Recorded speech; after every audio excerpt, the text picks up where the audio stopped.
All right. Okay, we'll call this meeting to order. It's 5 o'clock. And just so the public knows, we do have Commissioner Gleason present, and she's on the phone. Ms. LeBlanc, Commissioner LeBlanc, would you like to do the invocation? Okay. Heavenly Father, fill us with your spirit and courage so that we might bring our talents and gifts to this important work. Open our minds to the task at hand. Open our ears to each other. Open our hearts to your will. We make this prayer in your name. Amen. Amen. Allegiance To to the the flag flag of the United States of America and to the republic for which it stands, one nation, under God, indivisible, with liberty and justice for all.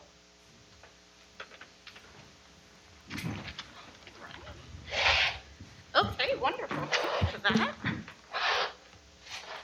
Okay, we'd like to do a roll call, starting with Commissioner LeBlanc. Commissioner LeBlanc, present. Commissioner Mazzata present. Commissioner Gleason. Present. Sorry, go ahead, Commissioner Gardner. Commissioner Gardner, present. And Commissioner Becker present. All right, so since welcome everyone that's came. If you want to have any public speaking, make sure to fill out, we should have a comment card right up front. So since I'm brand new at being chair, and we have a new chair, I thought it'd be an excellent time to go over some of our stuff. So in your books, after the agenda is the commissioner's duties and responsibilities. I feel like it took me probably 2 years to feel like I had somewhat of a hang of stuff. So hopefully maybe this will be helpful to you. Sure. It's the same information that's in our commissioner's book. I just kind of pulled out a few important things like our mission to protect all people from the nuisance of mosquitoes and mosquito-borne diseases in St. Johns County. Actually, I think we could probably plump our mission statement up a little bit.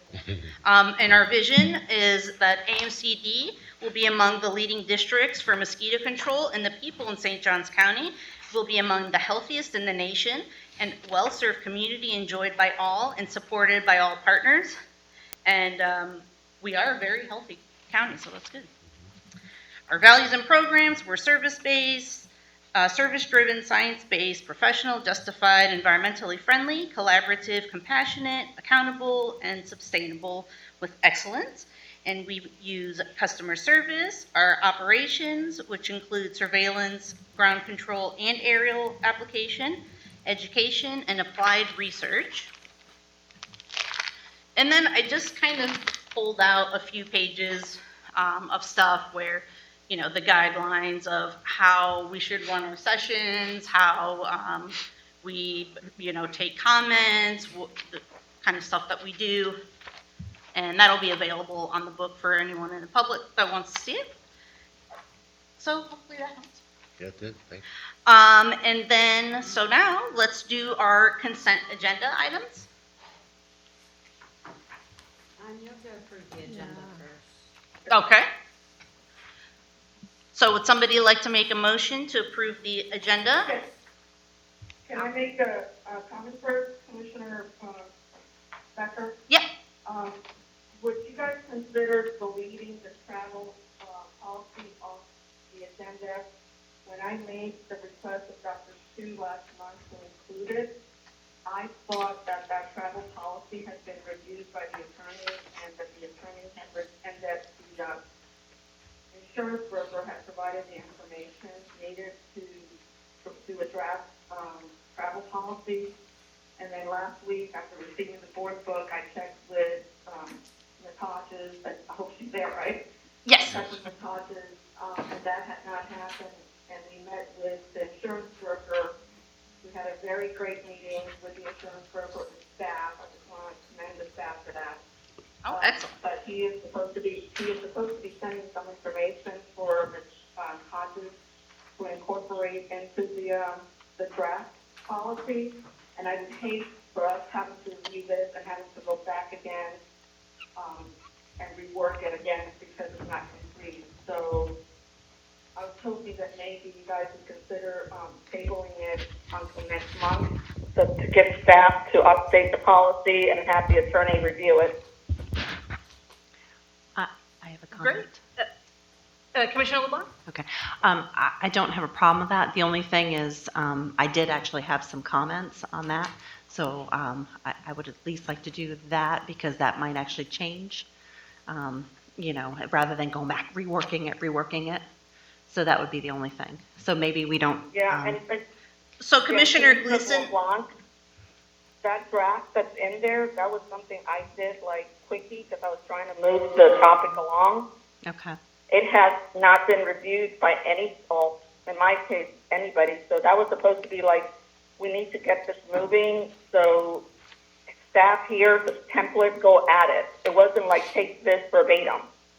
right, So I okay. just wanted to make sure you knew that because that wasn't, I didn't think it was going to get shared. I thought it was just a template to work. Well, do you want to just instead, instead of removing it, do you want to just Yeah, I talk can about I your can make call and then? It's up to you guys. I just want to make sure that we don't waste everybody's time reviewing something that's potentially going to change substantially. Well, on here, it's just a discussion, so we don't have to, Okay, And we A can vote keep on it anything. brief. okay, yeah, I'm pretty brief okay, in mine. that's fine. okay, That's fine with me. Just, thank you. okay. Is there anything else on the agenda before a motion is made? I could make a motion to approve the agenda. Okay. Commissioner Gleason has made a motion to approve the agenda. Do we have a second? I'll second. Okay. Commissioner Gardner is second. All those in favor? Aye. Aye. Okay, unanimous. And now for the approval of the consent agenda. Are there any comments before motion is made to approve that? Okay. Only comment I have is, do I have the final, like, is it just the chemical inventory, the minutes, and the additional Yes. funds on the consent? Okay, all right. Just want to make sure I have that latest version. And just while we're talking about it, number 3 on our consent agenda for the public is that there were additional funds for Mr. Connor, and he actually received a scholarship from the American Mosquito Control Association to participate in the Puerto Rico event. So that's very exciting. So he got the top one, so that's really cool. Okay. So is there a motion to approve the agenda? I'll make a motion to approve the agenda. Okay, Commissioner Gardner makes a motion to I'll second. approve. And Commissioner Gleason seconds. All those in favor? Aye. All right. Okay, unanimous? Through the chair, just when you do take that vote, can you guys just do a voice, say aye, so that we can hear you say aye for people Okay, that are listening? all right, so we'll all say aye or? Say, yeah, right. All right. So let's move on to our unfinished business, or I'm sorry, are there any public comments?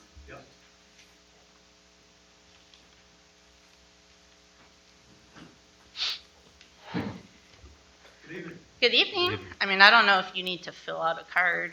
I've got one. I think we've got enough. Got one for you. Okay. Ed Slavin, box 3084, edslavin.com.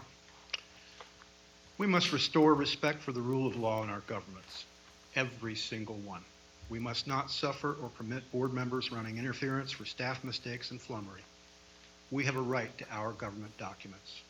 I requested several specific categories of AMCD records in May and June of '24. Still waiting. Why? It's a long time.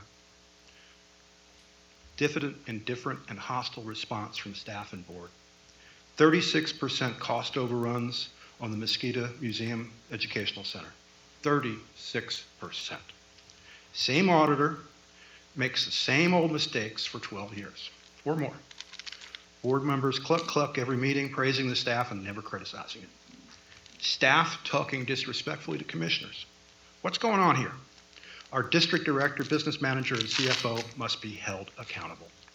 They need to retire. It's time for them to go. A spirit is stalking this board and this country, a spirit of desuetude, sloth, and torpor.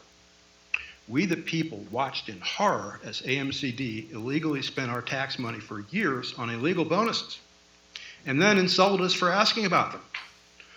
One former board member actually wrote and asked me if I didn't have anything better to do, Ms. Brownhorse.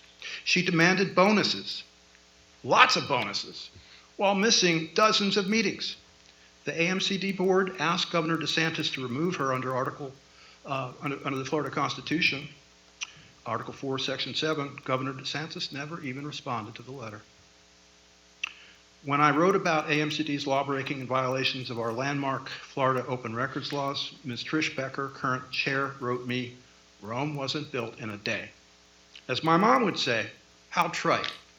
We have a right to examine the proceedings of AMCD, or in the words of Article 1, Section 19 of the Tennessee Constitution, which Thomas Jefferson inspired.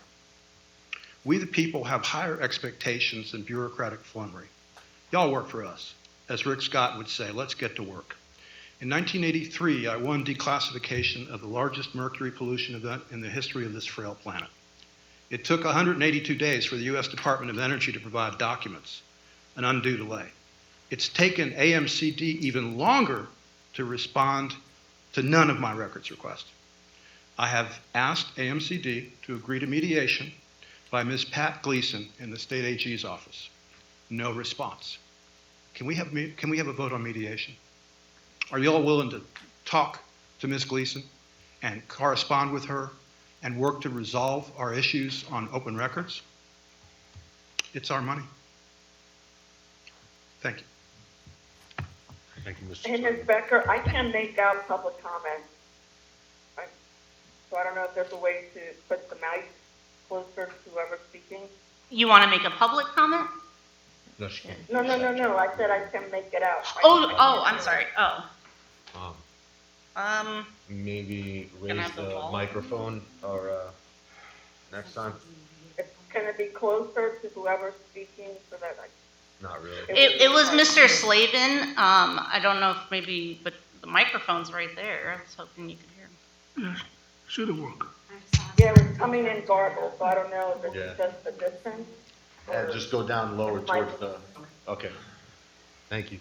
Oh, Dr. Coles has a solution. Okay. Sorry about that. Okay, perfect. All right, we got you covered. Can you Commissioner hear Gleason. this? Okay, thank you. You're welcome. Commissioner Gleason, can you hear this? Who's that speaking? That's Dr. Qualls asking if you can hear her on the microphone.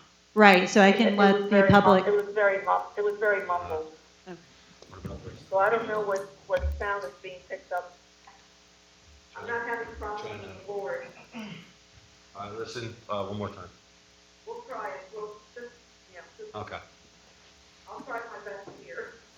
copy. Mr. Slavin, I would like to get all this stuff figured out. And when I've asked the staff, they've said that they've turned over all the requests that were asked. So can you send maybe a list of the ones that you have not received? And then You got it.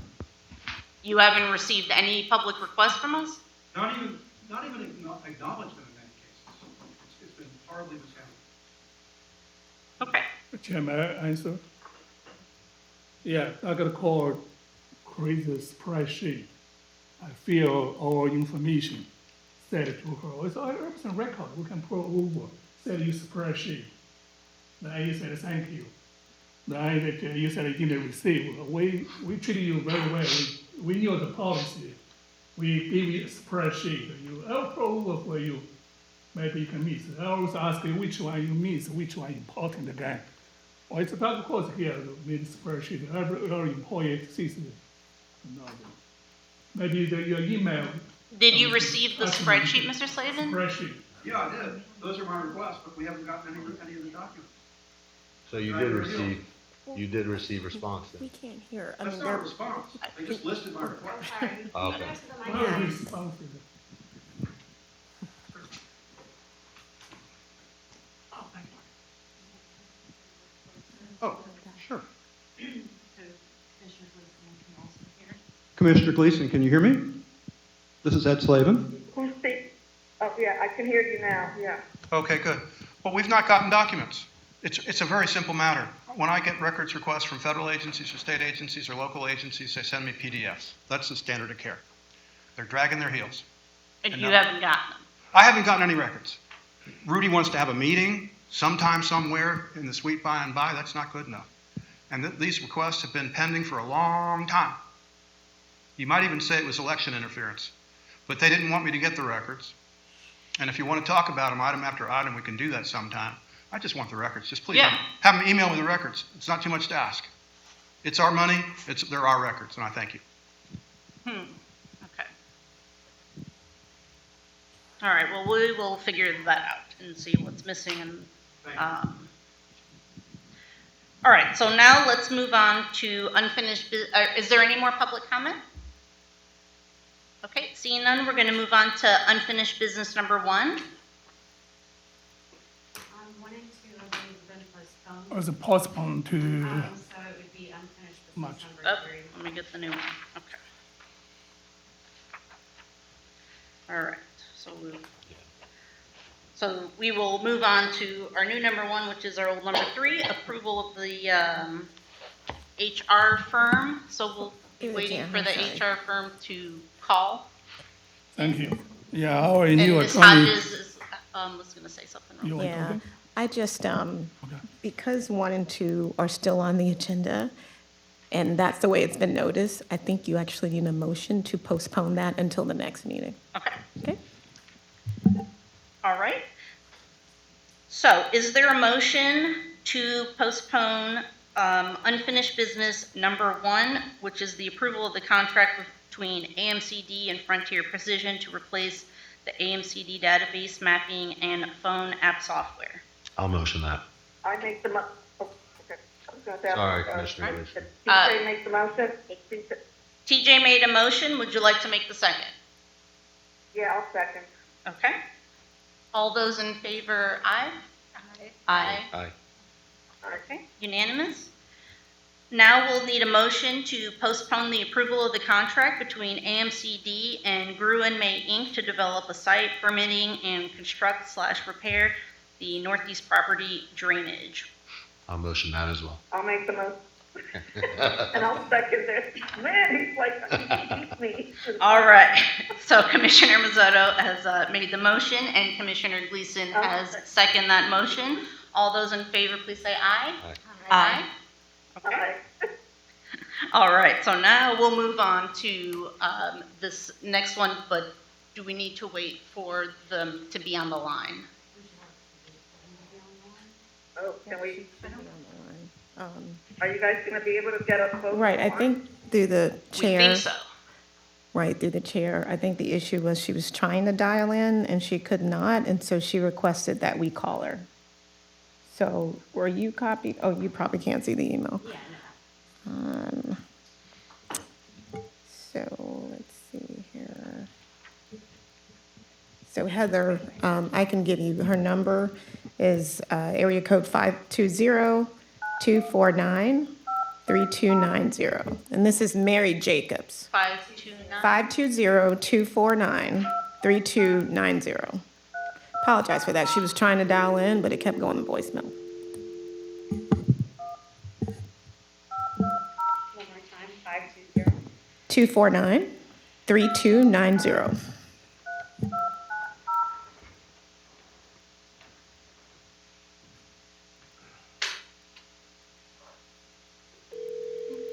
What was her name again? Mary Jacobs. Hi, Ms. Jacobs. Hi, good afternoon. This is Heather with the Anastasia Control District. You're on the line at our board meeting. I'm going to hit conference call now to get Commissioner Gleason on the other line. Thank you. Commissioner Gleason, are you there? Oh, yeah, I'm still here. I got nervous there. Okay, cool. Everyone's on the line. All right, good evening. Okay, so we have a service agreement that has been updated a few times to meet the scope of what we're asking for, because we didn't have it very well sectioned the first go around. So in this new contract, it kind of spells out exactly what it is that we want, how much we're willing to pay for it. The services page has 13 different items that they will be doing, along with the most important thing, which is going to be an initial assessment of the district. Nobody can do work if they don't know what work is even being done. So the first thing will be an assessment, and then the next step would be to come in, start looking over HR policies, start looking at the pay plan, start looking at, the issues that the district wants to look at. Would you like to say anything, Ms. Hodges, first, or? Through the chair, thanks for the opportunity. There was a red line that I know I emailed that to you, and if the public had the first copy, what the commissioners have in front of them today is not what you had based on the board materials. And so there were some changes to the dollar amount, so that initial draft that was included in the board packet and published online had a dollar amount of about $24,000. That amount has increased to $30,000. And as the chair stated, what we have is a more specific task scope of work that addresses that initial assessment that the commissioner stated. So it's pretty involved and pretty detailed. There's about 86 hours worth of work basically that the consultant will be doing. But other than that, there were mainly just, I would call non-material changes. Really, the most material change was the increase in the dollar amount, that maximum indebtedness, and then the specification of the task order to do that initial assessment.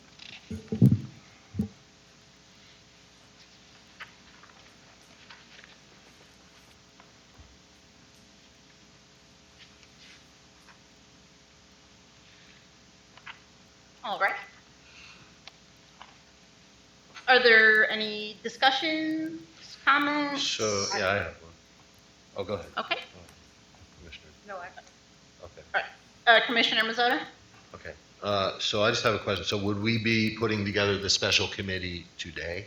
Is that what we be voting on that today? Which one, sorry, which one are you? I'm sorry, it's new business item, number 3, on the attorney handout. So this is, Oh, the old- short, this is like cliff notes for this. Oh, through the Right? No, chair. this is the. Yeah. Right? No, Yeah, that's No, a this- different, that's right, that's right. a whole different issue. Exactly, right. Okay. Right, So right, I'm through the confused, chair. okay. HR. My Yeah, apologies. right. So through the chair to Commissioner Mazzato. This is HR. You should have, but that's a sample for a later discussion. Oh, That's okay. more Gotcha. generic about your agenda items and your Oh, okay. write-up. Copy. You should have a clean copy of the services I do. agreement, yeah.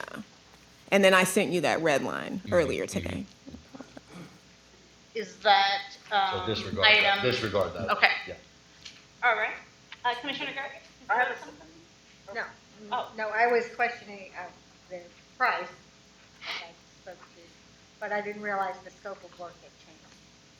So, that's- Yes, in the initial contract, we just had one vague description, I guess, of what we wanted. And then in this new updated contract, you can see how much time Ms. Hodges put into making this. It spells out everything very clearly, so we don't have any mistakes like we had when we first built that with Compass. So that's why this is a very more in-depth, and that's when we realized that it was 2 separate issues, and Yeah. so the number is the 30,000, just so everyone knows. Not to exceed 30. I have a question, comment, Commissioner Becker. Okay, Commissioner Gleason? Okay, so firstly, I really do want to commend Ms. Hodges, because I don't know how long you've been in the job, but you haven't been in the job that long here. You did an excellent job with this contract and getting the scope of work where we needed it to be. So thank you so much for that. But most questions for Mary, I think it's Mary on the line, right, from MCT? Yes, I'm on the line. On the assessment, when it's completed, I would suspect that, I would hope that when you complete that report will be provided to not only the director, but the board of commissioners, as well as the attorney for review at the same time. And that it will give us the good, the bad, and the ugly, as I say, because we can't improve processes unless we know what processes may be broken. Mhm. And so I'm hoping, I'm very satisfied with where the contract is, but I'm hoping that you be as candid as you can with us in terms of where our deficiencies lie. Commissioners, That's members more of the board. Yeah. Yes, of course, and thank you for this opportunity to support the board and the district in this important engagement. We're very honored that you would select us to continue to assist you with your human resources needs. Yes, absolutely. We will.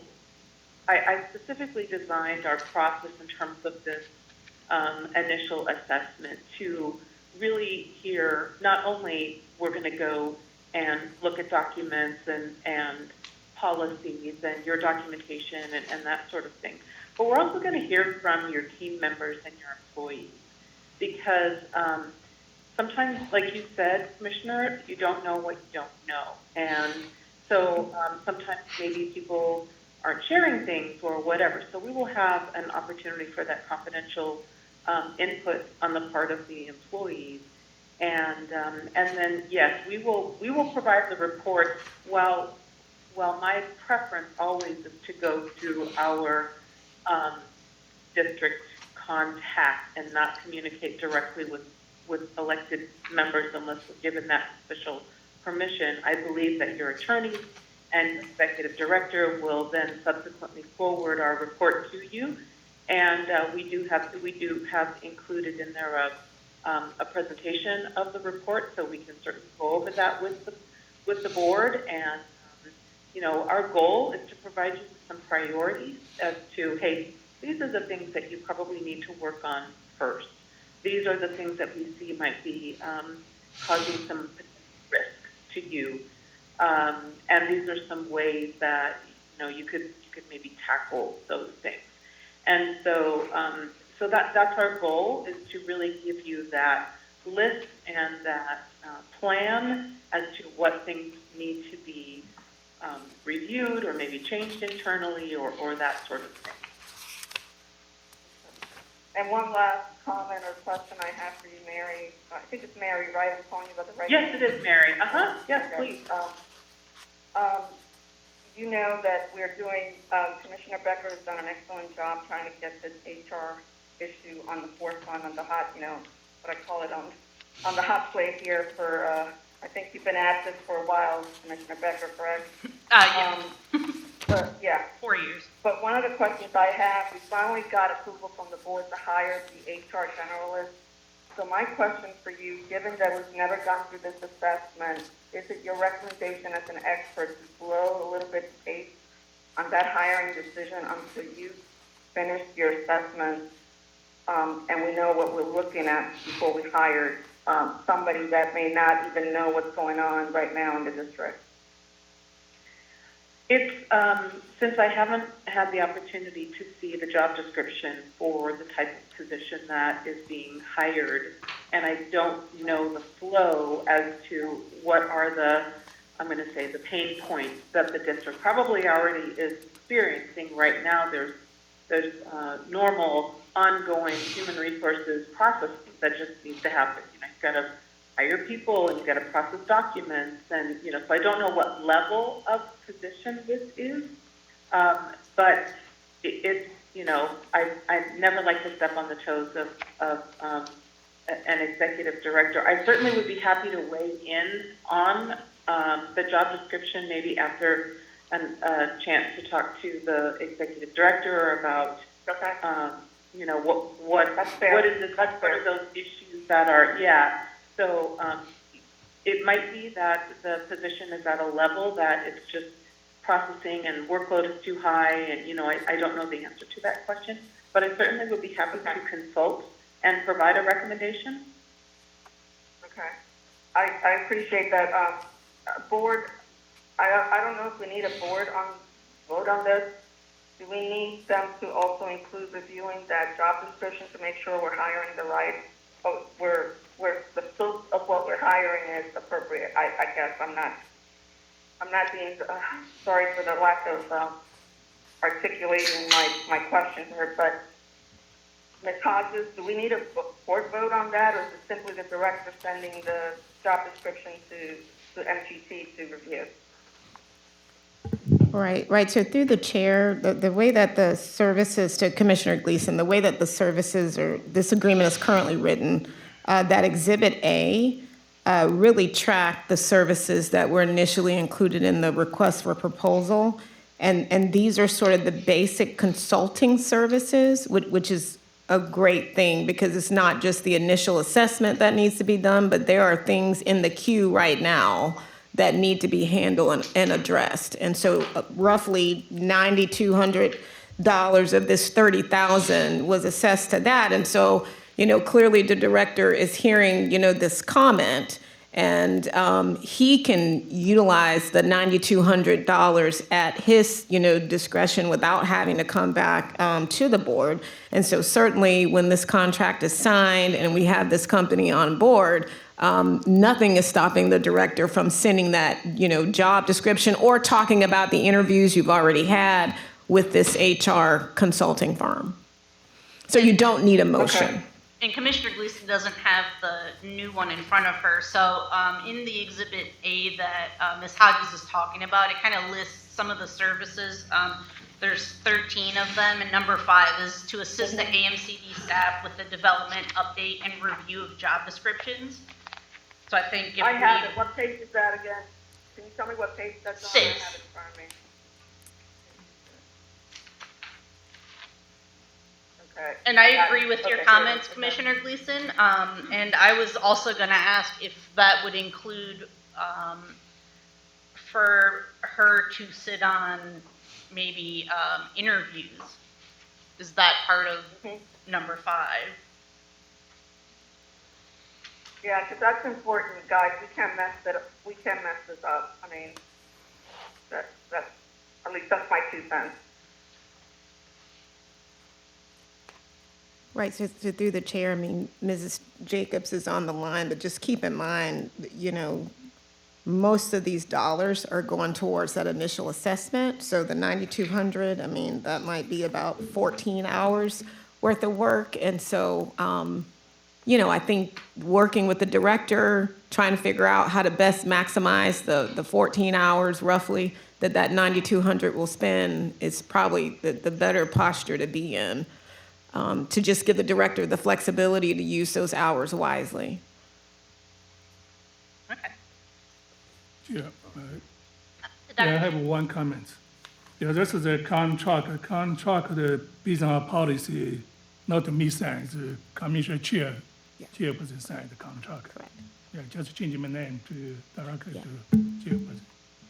Right, Other things they look at is, you're through the chair. other work, So just is it change ready to approve? I'm sorry. Yeah. Is that And the page is 4. page 4? Yeah, change it to Right. your name. Oh, it should That's have our- my name instead Yeah, of policy your name? requires it. Okay. Yeah, and without waiving the policy, despite what that says, because I saw that, despite what it says, if you don't include a waiver of that policy in this motion, you can only sign the contract. So, Okay, thank you. Yeah. Other Hey, thing guys, that, it's really hard to understand what's going. Are people talking into the mic? I'm Yeah, hearing we are. a lot of shuffling and. yeah, I think she did a good work, excellent last time, yes, and it's ready to go. It's need to vote on. Dr. Shu had brought up that on page 4, on the contract, it Okay. has his name, and he was suggesting that it should have my name instead. Okay, gotcha. And what was the outcome there? Because I think it was Ms. Hodges responding. Yeah, the only other thing I'll point you to, and now this is where Commissioner Mazzato comes in. I had on the sample sheet that you have in front of you, if you flip that page just to help the board out today, I went ahead and typed out some motions that you may use. So it's the second page, Commissioner Mazzato. So if you want to read off that motion for number 3, that Yeah. would be the motion to award, authorize, and approve the services agreement. So unfinished business item number 3 would be to motion to award, authorize, and approve a services agreement in the form presented by the district attorney between the Anastasia Mosquito Control District and MGT Impact Solutions LLC for human resource consulting services in an amount not to exceed $30,000. Is there a second? Second. I'll second, Commissioner Gardner, second. yeah. All in Okay. favor? Is there any public comment? Okay, all those in favor, aye? Aye. Aye. Aye. All those opposed? Aye. Okay, unanimous? We look forward to working with you. Thank you very much. We look forward to working with you as well. All right, well, have a wonderful night. You too. Take care. Bye. Thank you. All right, so now we'll move on to number 4, which will be our monthly financial report and budget amendment. And if A or Mr. Hannah, whoever would like to do it.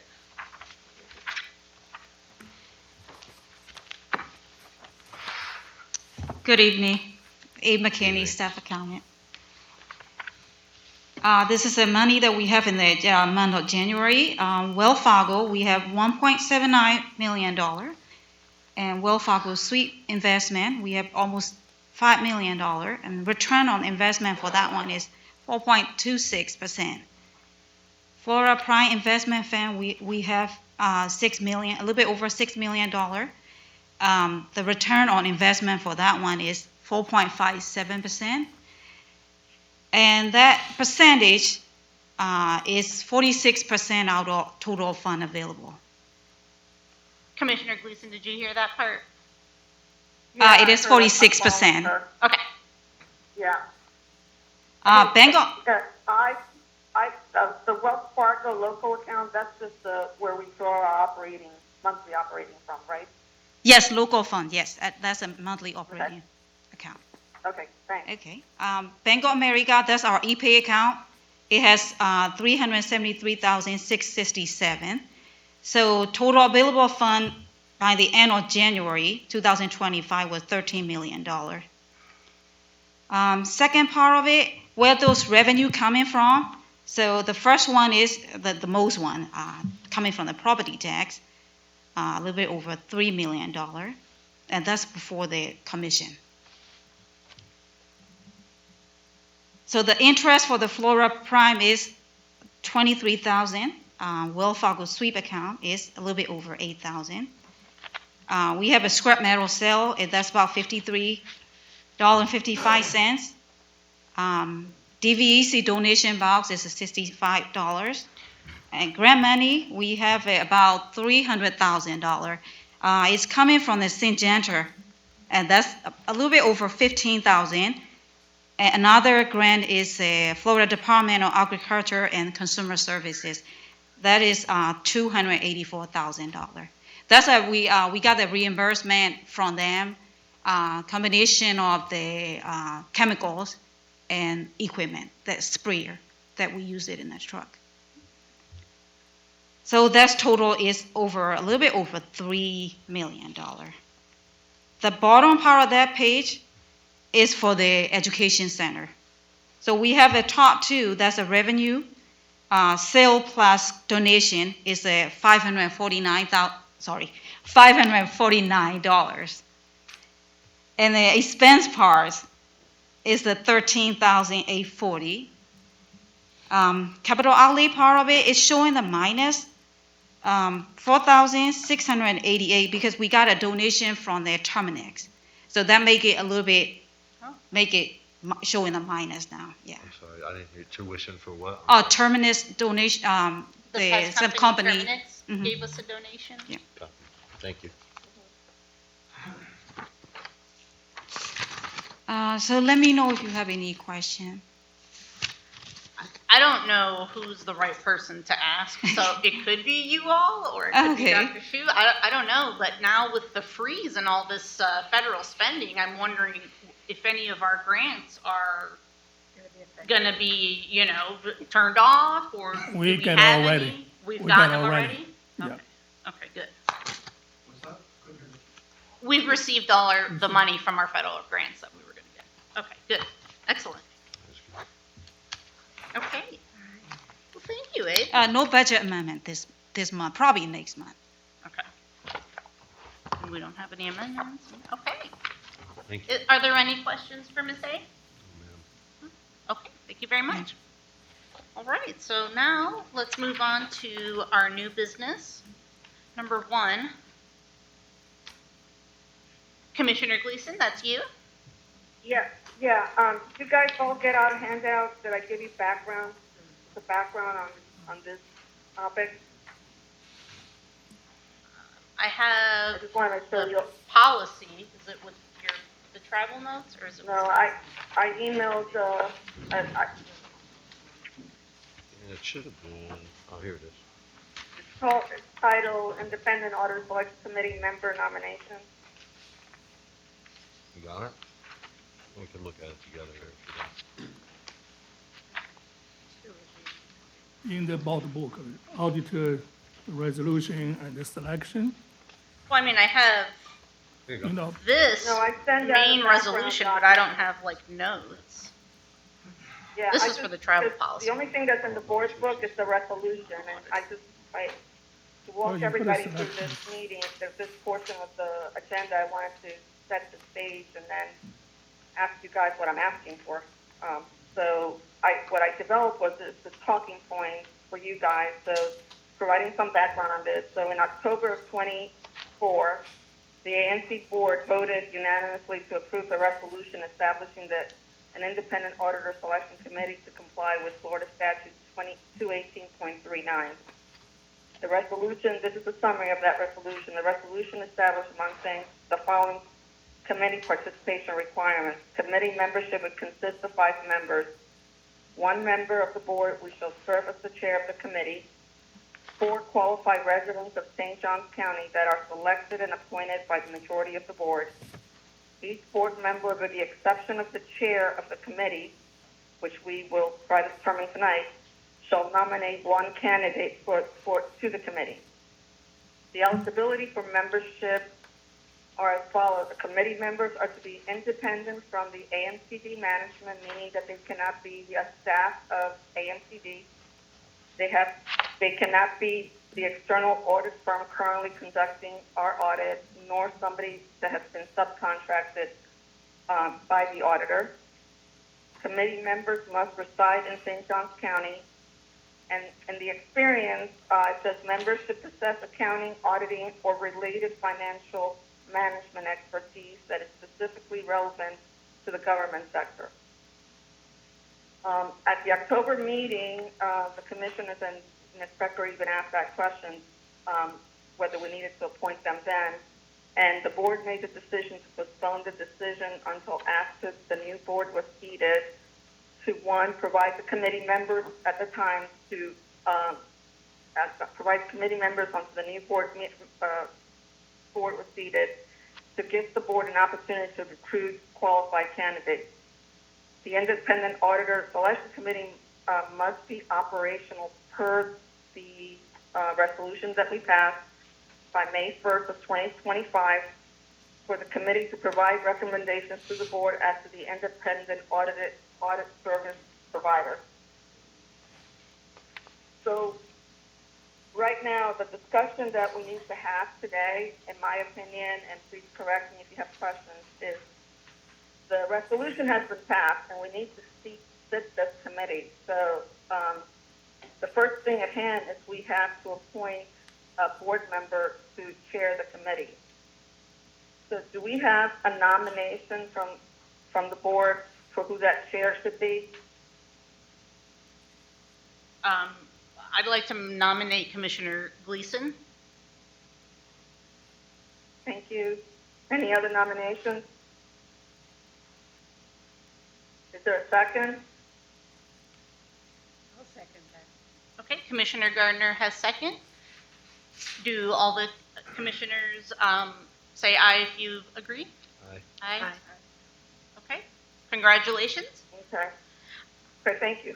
But now that makes me ineligible to nominate anybody to the committee for our regulations or our new policies.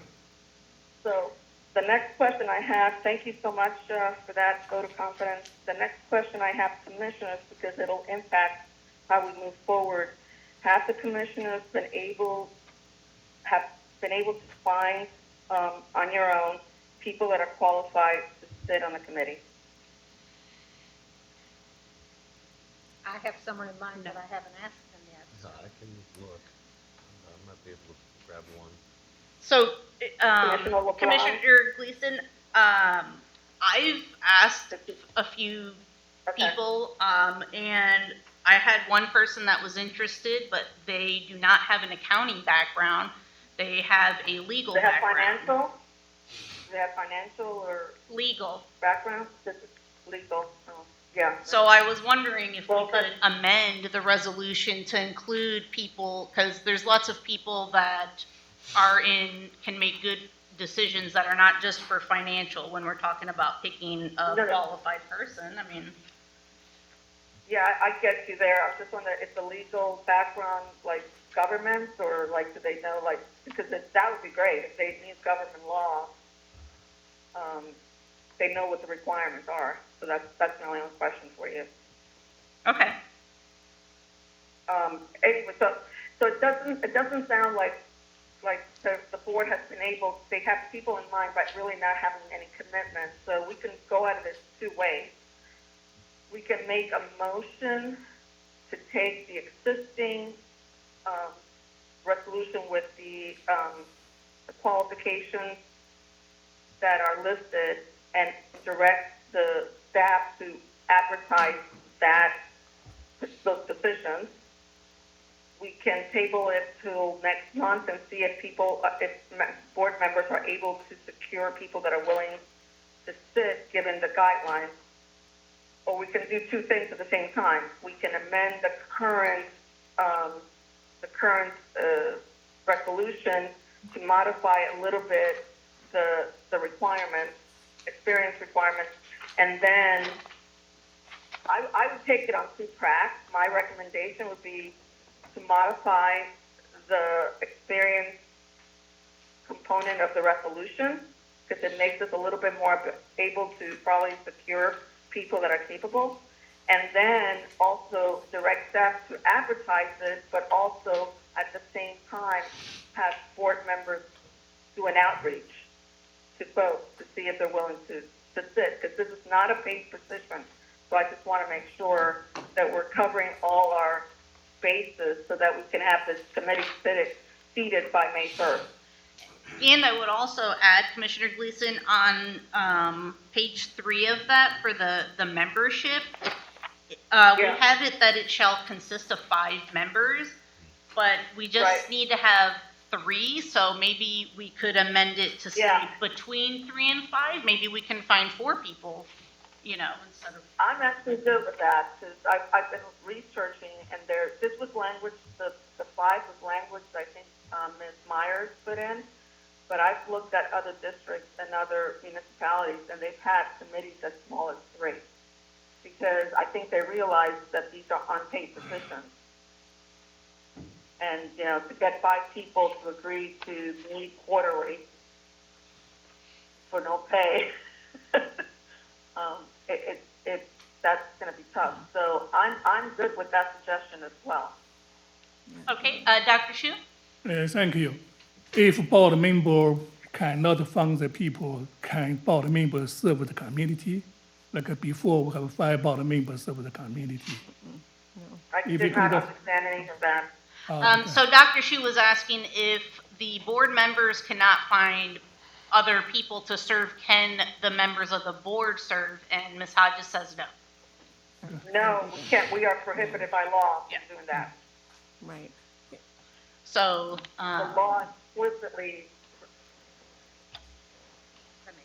So what I would suggest is that we amend the resolution for those 2 things that we mentioned, Commissioner Becker, the number and then the experience, and then do a 2-track, advertise the committee, and then at the same time have board members reach out to folks that they respect and know that are willing to serve.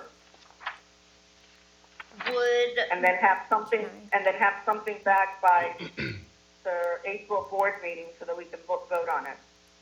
Ms. Hodges, you had a comment? Yeah, I did. So through the chair to Commissioner Gleason, I just emailed you the proposed, based on the conversation that we had. But if you go to page 2 of that handy dandy little attorney's handout, there is actually proposed language. This is new business item number 1.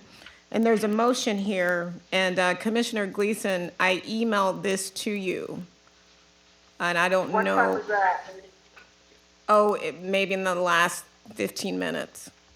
So if you went to either your okay. AMCD email or your I personal. just hit my, I'm sorry, it just hit my inbox. Okay. Sorry. No, that's okay. And if you look at page 2, this is Of which actually. one, the sample? Yes. The sample or the Keep motion?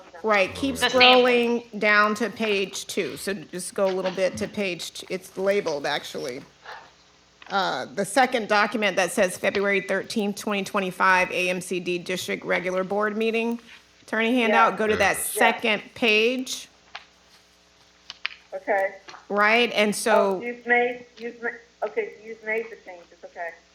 right, and I can go over them really quickly if that's helpful to the board. If you would, Yeah, I'm just going to read it, but. yeah, that's okay, because the resolution that's in your packet, you can actually track these changes with the resolution that was contained in your board materials. But if you go to section 5, the actual section of that resolution is membership. And so where it was previously requiring that the committee consists of 5 members, the suggestion is that we change that language to say that the auditor selection committee shall consist of at least 3 members, but not more than 5 members. And that actually tracks the statute exactly. Okay. And then there were some other changes, just while I'm in this paragraph tinkering with it, I just wanted to make it consistent because it was a little bit confusing whenever we use the term board versus committee. But when we use board, we're talking about the district, so I qualified the word board with district in front of it. Thank you. And then because we don't know whether or not the committee will ultimately be 3 or 5, it's just all going to depend on who you get back when your staff goes out and actually post it, just similar to a job posting.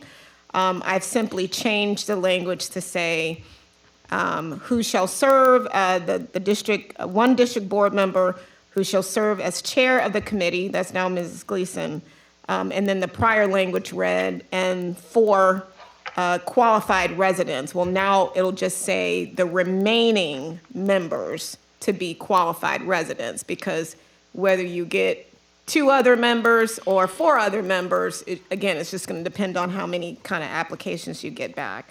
Does that also include like the qualifications aspect that we were talking, like you have to be a CPA? You're jumping ahead of me. Oh, okay. So if we stick with the paragraph A, there were just some other qualifying changes. This very last sentence previously read, each member except the board member chairing the committee shall nominate people to serve on the committee. Well, if we actually go with Commissioner Gleason's suggestion that the staff advertise, you don't want that restrictive language in here. So I've changed it to say may, that, while he's advertising to the public, you could still, as commissioners, make nominations, but it's not mandatory, right? So if you don't find anybody, you don't find anybody. And then if we go down 1B was talking about the terms of the committee members, and the way that it currently read was that if a board member nominated, then that particular committee member would serve a term concurrent with that board member. But again, there may not be a nomination coming from the board because you may not know. And if you're just getting people back through an advertisement, the suggestion here is that as you get people in, you can actually specify that when you make the motion to approve the committee members. Because you're going to have to come back at a public meeting and vote by majority to add any members on this board in addition to Mrs. Gleason. And then the second one, Chair, is what you're talking about. It gets more at the eligibility requirements. Before, you had pretty rigorous eligibility requirements, which I'm just not, I mean, I understand the thought process behind it, but literally this committee is simply about picking the auditor. It's a procurement process. You're coming up with the request for proposal document, the evaluation criteria, the minimum qualifications, you're evaluating, you're making a recommendation back to the larger district board. And so you previously had these rigorous, you must be a licensed CPA, you must have a general understanding of accepting accounting principles, experience in preparing or auditing financial statements, experience with internal accounting controls, and understanding of auditor selection committee functions. Great qualifications, but you're not going to get the person, Chair Becker, that you're talking about because if you're a lawyer, you likely don't have all these other things. So I've rewritten this eligibility requirement so that it's more of a strong preference as opposed to a mandatory you must have. And so the way that it as rewritten, it reads, while the district prefers, to the extent feasible, that non-district board members of the Auditor Selection Committee have experience in accounting, auditing, financial management. I've added some descriptors, procurement, contract compliance, or government. Such experience is not required for non-district board members to serve on the committee, period. So to me, that certainly broadens your application pool up where you can actually maybe incentivize people to want to become public servants and serve. And then the last motion that's suggested, these are all changes that's geared to the resolution that was actually approved. But the other thing that we would have to change, if you agree with this motion, is the handbook. Your commissioner's handbook also contains an auditor selection policy that we would have to basically make these same changes in that policy as well. So the second motion is about the handbook changes that need to be made. The first motion is about the resolution. And it's all labeled, it's stated there, so if you want to just read that, you can certainly tweak it and amend it, but those are the proposed changes based on a really good conversation that I had with Commissioner Gleason. Okay, thank you. Mr. Ham? I'm actually, I've Hold on, read Ms. that. I'm Commissioner sorry. Gleason. Oh, sorry. I violated my own rule. Tell me when to talk. Yeah, good evening, Scott Hanna, certified public accountant, district CEO, CFO. There are really specific yellow book standards that auditors have to be in compliance with government auditing. They need at least 24 hours of CEUs relevant right before they do the audit. And so we'd have to look at their CEUs, what they completed, and that they meet that yellow book criteria. Do you mean the people that are going to be on the committee or the auditor Actually, that's going to the lead apply? partner, usually it's the lead partner, whoever the lead partner of the audit would have to meet the yellow book standards with So would government that auditing. be the chair? No, we're talking about the audit, whoever the auditing firm is. Any CPA No, whoever firm the auditing would be firm. eager to do an audit, but they need to actually meet certain criteria with yellow book standards. And we had this debate years ago, and we had another commissioner who was a CPA, and that was a big thing that caused him to refute the other auditor and bring back Julian Klein because of specific yellow book standards that are required by CPAs. My understanding, are we talking about the auditor selection committee, or are we talking about the auditor that ends up? Well, we're talking about the criteria of who the auditor selection committee actually selects. They can select any CPA firm they want, but they need to know that there's actually certain criteria that the CPA firm that they do select meets. So I'm just letting you know that. I'm giving you a heads up. You want to be in compliance, right? I would assume that would be in the background, but also that they have to follow the law as to what the actual law as what a qualified independent auditor is, and that's stated in statute. And on top of that, staff is able, like yourself, Mr. Hanna, you would be able to assist this audit committee as staff. I would love to. That's in here somewhere about staff. It is. It's in the who can participate. Right. It's in the resolution that we passed last year that Correct. staff can participate, but in a support function. Basically, Yeah. what you're saying, Ms. Rana, that you would be pointing out those issues. Like, Yes, ma'am. if for some reason, they decide to go like wild on us and say, oh, we're gonna, these are qualified people, which, by the way, they should be streamlined out with the RFP. You would at least be able to opine on that RFP before it goes out and before Yeah. the board approves anything, and or on the qualifications on who's being recommended. Right. Yes, ma'am. Yep, it'd be an honor and a privilege. Thank you. I appreciate it. So can we, Oh, no, Yes. no, we know you're the CFO, we can't just leave you out of this. Right. So through the I chair- missed that. I'm sorry.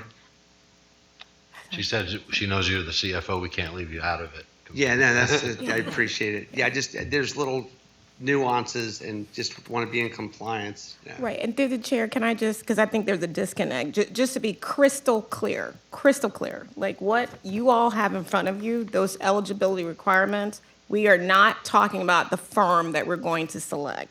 We're just talking about the people that's going to grade the RFP. And those people do not have to be CPAs.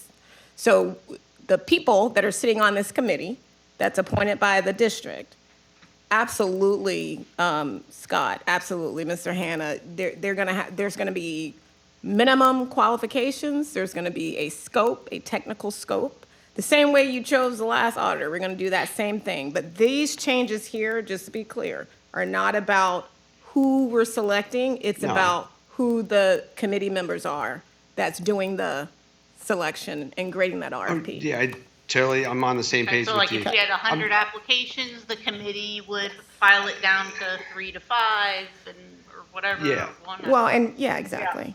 Yeah, I mean, and honestly, just to be clear, we're gonna put out a request for proposal, and so people will be weeded out based on the minimum quals that's gonna be in that request for proposal. What I mean by minimum qualifications, you're an auditor, you have a license, you meet those technical standards that Scott Hanna is actually referring to. If you don't meet those, you won't even get to submit an RFP.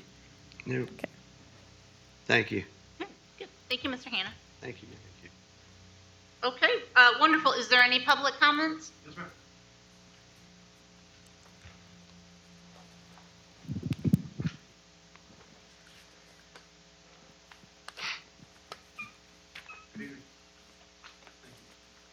Are you like a rock star with your own Yeah. personal mic? Ed Slavin, box 3084, edslavin.com.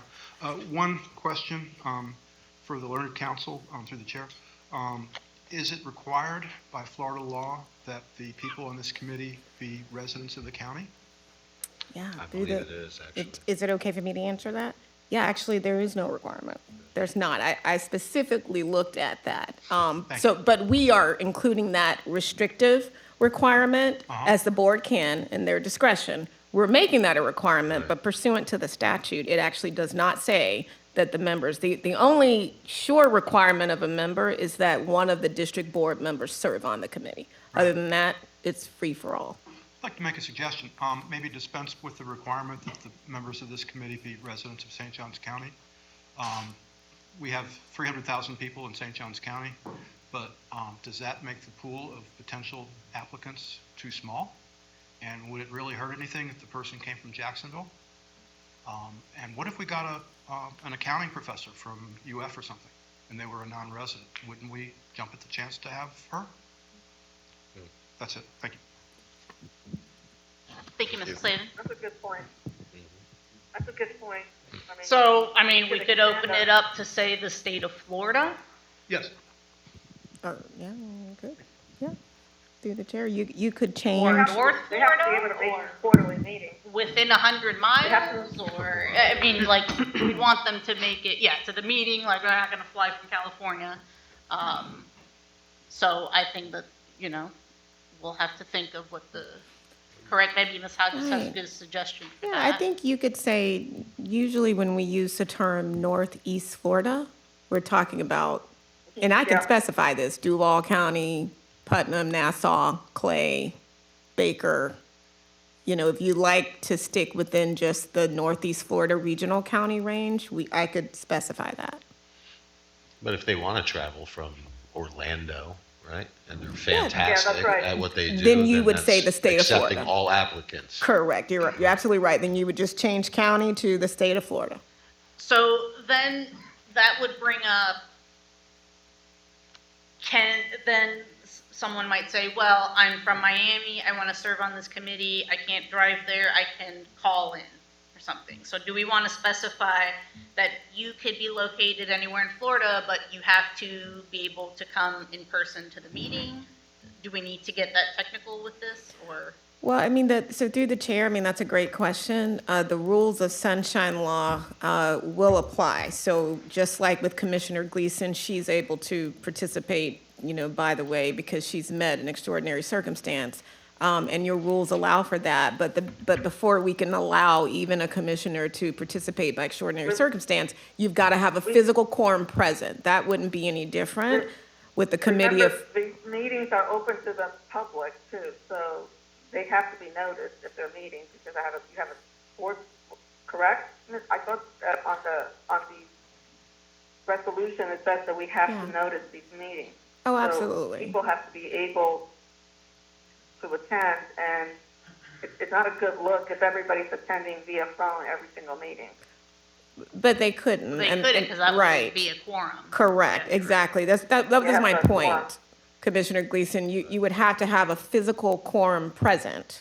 I mean, unless you're hosting a workshop, which is allowed to be totally electronic, but if it's just a regular meeting of a sunshine body, you've got to have a physical quorum present. So you'd need 3 at any given time if you had a board of 5. But if you had a board of 3, you'd only need 2 to be physically present, and then the one other member could actually dial in, if it's an extraordinary circumstance. So, I think that maybe that's what you suggested, that Northeast Florida, this is easier, and I'm not saying that anybody from Clay and whatever is going to want to come in person, but if they're closer to the geography, they might be more willing to serve and come, and, present than not. That would be my only comment on opening it up to the entire state. Commissioners? What do you guys think? So, well, we have to see if we want to make a motion to approve it, but we also will need to see if we'd like to update it to the new handout that we have, and then also include whether or not the person's residence, where that should be at. right, so to make it easy, so that you don't have to do an amendment, what you could do is move this first, you could make that motion as it's written, and with the substitute, if you're inclined as a board member to change the word county, that's in 5-1A, to Northeast Florida counties, you're just qualifying the county by Northeast Florida counties, then on the record, in my mind, that would include Duval, Clay, St. John's, Putnam, Baker, and Flagler, I think would be the other one. If you're inclined to want to go that route. If not, you would move this motion as it's presented, which means you just, leave it to St. John's County. I mean, I like the thought of having St. Johns County because we're a St. Johns County government, but I also understand that it's a lot to ask of people, so maybe opening it up to our neighboring counties might serve better for more applications. I mean, maybe we could just get more applications and then really hone in on who's the best qualified. I would Either way, suggest we add that, but. I think we'll get 3, even if we keep it as written without any amending. 3 in the whole county, I'm hoping we would get 3, right? But you don't know. So you want to leave it for I St. would, Johns County? I would leave it. Mm. I would leave it. agree, actually, yeah. Okay, so does someone want to make a motion then? I'll make a motion. I'll move to leave the member requirements as written without Yeah, just read. Yeah.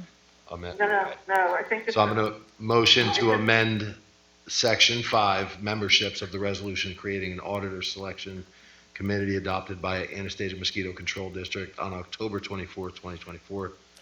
And you can as- say as presented. As presented. As That way you don't presented. have to read As all of that. presented. Yeah. Thank you. Do we have a Okay, second? do we have a second? I'll second. Okay. Commissioner Gleason seconds. All those in favor, aye? Aye. Okay, Aye. all those opposed? Okay, seeing none, the motion approves. So through the chair, there is a second Now, motion on that. So, yeah. Thank you. so now we have a second motion, which is to put the same motion we just passed into our board packets in our procedural. Yes. Commissioner's handbook. The commissioner's. Is that, procedural do we need a handbook. motion Yes, again? sorry. Yeah. So that way it matches the same policy that we just passed now. Is there a motion for that? I'll make that motion. Okay, Commissioner Gardner made the motion. Do we have a second? I'll second. Yeah. Okay, Commissioner read it? LeBlanc, Yeah, second? I would appreciate, Heather probably would too, if you read the motion that's You want me to stated read there. The motion on the end, or do you Sure. want to do it? Yeah, go ahead. Okay.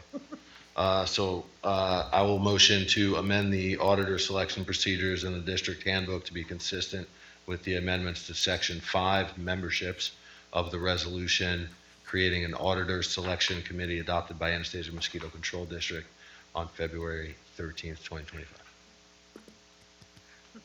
All right. Okay, so we have the motion, and do we have a second on that?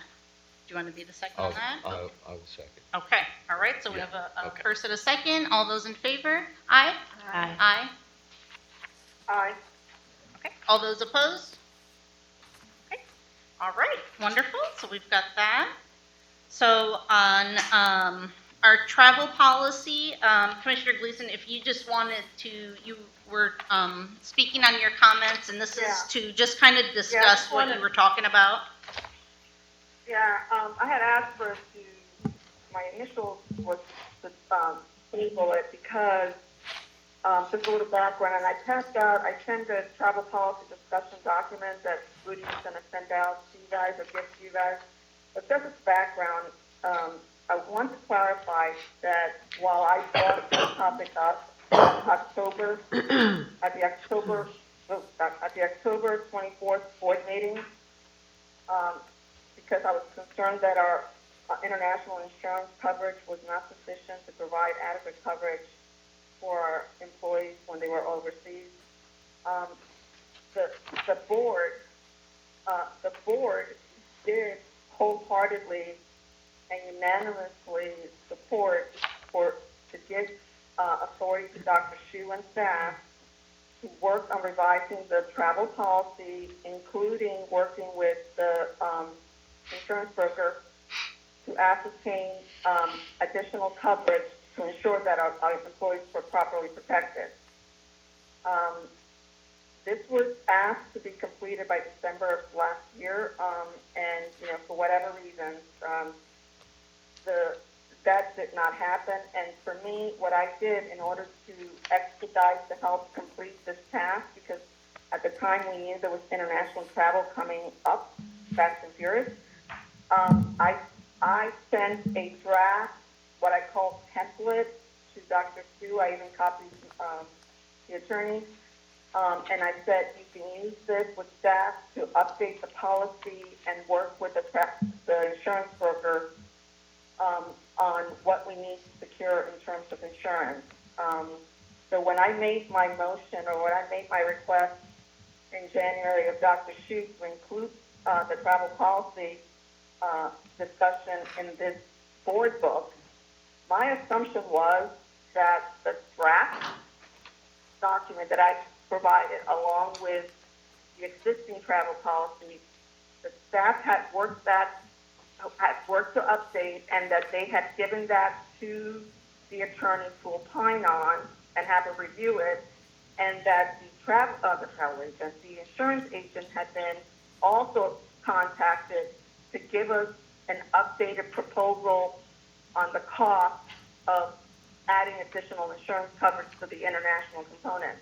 That was an assumption that I made, that it was done incorrectly, because I should have asked before I said put the travel policy on the agenda. So when the board book came out, and the first thing I see on it is Commissioner Gleason asked for the development of district travel policy, I was like, wait a minute, yeah, I started it, but the board supported that. Yeah.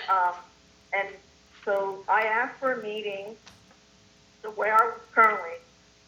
I scheduled the meeting last Wednesday with Dr. Shu and staff and Mr. Matt Baker from our insurance broker and Ms. Hodges. I would say that was a great meeting we had. And during the meeting, what I assumed was discussed and agreed to was that Dr. Shu in that meeting informed us that his SU conference had been canceled to Brazil, so there would not be any further international travel within this fiscal year. So through September 30th, there is no international travel. Mr. Baker informed us of the gaps that we had in the current policies in terms of international coverage, one of them being a big one, which is repatriation coverage. That means that if you get sick or hurt overseas during your job for AMCD, that you get flown home for your medical care. You're not left out there. That was one big one. But that he also said, yeah, we have these gaps, but that adding those gaps and insurance coverage was not a big deal. It was pretty easy and pretty inexpensive. He also added that it could be added at any time. There is no waiting period, so like there's not a 60 days notice that you have to tell me when you're going to be traveling. So Ms. Hodges asked Mr. Baker if he could provide with a travel abroad best practices so that he could incorporate those best practices into the travel policy. For instance, one of a very usual item that gets added is that you do not travel to countries that the State Department has considered do not travel to for so like there's a red alert countries, like the likelihood of getting abducted or killed are pretty high. So that's just an example. My understanding, there was a general agreement that we did not need to discuss the travel policy at this board meeting because that write-up still has to be done. A real draft still has to be done. Ms. Hodges still has to review it, and she also has to still receive the information from Mr. Baker to incorporate it into the policy so that this board could look at it holistically and then provide feedback. And especially since there is no international travel planned until next fiscal year, there didn't seem, there was a general agreement in the room that there's no rush to do this, and that we could incorporate this as part of the budget review process, update the policy, and get the quote for the insurance at the same time. So my conclusion, I know it's long, is that I honestly do not feel that this is ready for even commenting right now, because this policy is likely to change quite a bit. And that I think that our attorneys should be given the courtesy of being able to opine. And honestly, stuff like this, which is policy statements that we're making, I believe the attorney needs to be able to give her expert advice as to make sure that it's legally written, that we're not violating something. So with that, I honestly, we can discuss what everybody wants to put as input. I actually even asked Dr. Shu that he could circulate this to the board individually and get everybody's feedback and comments separately, and then incorporate some of the, and go over those comments with Ms. Hodges and come back with one document for us to all opine at, maybe at the earliest in March, if that's what people want to do.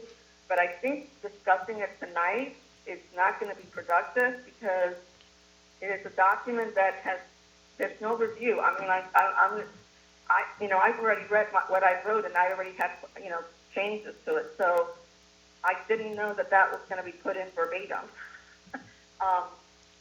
So that would be my recommendation, is to save the time, be efficient with board time, and give the team a little bit more, another month to, update this draft, and then us discuss it at the March meeting if we need to talk about it that early. That's it. All right, well, thank you, Commissioner Gleason. I appreciate you taking the lead on this and working on it, and I think it sounds like you guys had a great call. Yeah, one more thing, I forgot this, if that's not acceptable, the other thing, Commissioner Becker, because I know you're gonna talk about this next, the other alternative would be to take the travel policy and make it one of the deliverables coming out of this, policy ad hoc committee review, and have them come, as long as they came back with a recommendation before the budget is voted on. That would be the second option, is like, hey, you don't have to table it, why don't we incorporate it into the policy review process? That's what I was gonna recommend as well. So I think that's great. Yeah, and I can go either way with, I don't, I just want to make sure that we're doing it the right way. Thank you, Commissioner Gleason. Commissioner LeBlanc, you had something? Yeah, it's just a brief comment. I mean, I'm fine with it being revised and all that. In fact, I think that's fantastic. The biggest issue I had with it at this point is where it was talking about that, and after attending the conferences that both the commissioners that attended and the staff that attended, that they have to write a whole written report, and I don't agree with that. I mean, if they Number 3? it was number 3 and number 1. I mean, that should be an optional thing. If someone wants to do that, fantastic. But it feels like a homework assignment. The teacher coming out of me, but yeah, that was it. And then we can, I mean, if we're going to be revising it anyway, we might as well, if we've got some brief comments. I just wanted to add that. That was really it for now. Okay, all right, thank you, Commissioner LeBlanc. Any other comments? Okay, all right, thank you, Commissioner Gleason. So we'll move on to number 3. Public comment, please. Okay.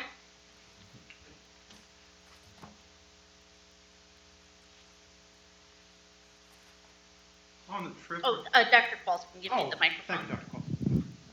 Thank you. Can you hear me, Commissioner Gleason? Yeah, Ed Slavin, box 384, edslavin.com. I would suggest requiring a trip report. Federal employees have to do that. It's a very easy requirement. If you go on government travel, we want a report. It's not a homework assignment, it's your job. If you don't want to do it, quit. Thank you. Okay, thank you, Mr. Slater. All right, so now we will go to number 3, which is me. So, all right. Excuse me? Was there a vote on the trip report? No, sir. We're not voting. We don't have anything to vote about yet for that.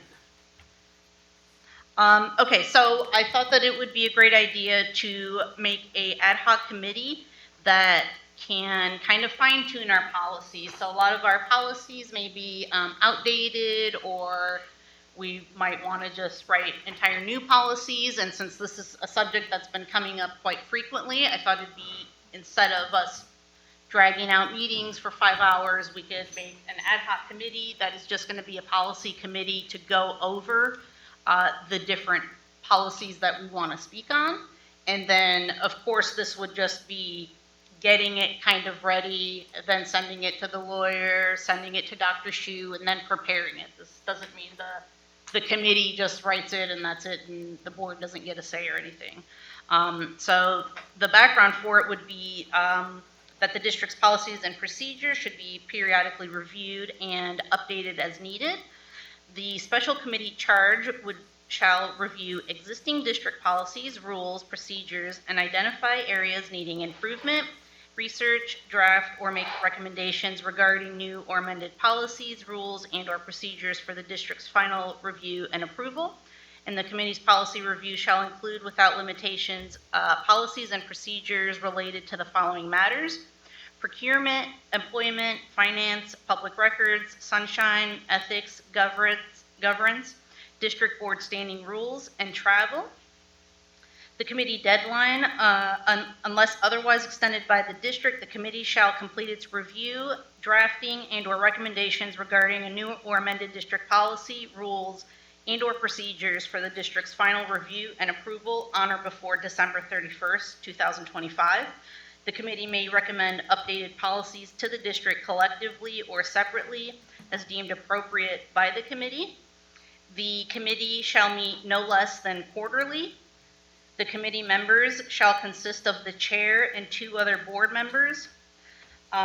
With the 2 other board members, my idea was to put the vice chair and the secretary, the officers.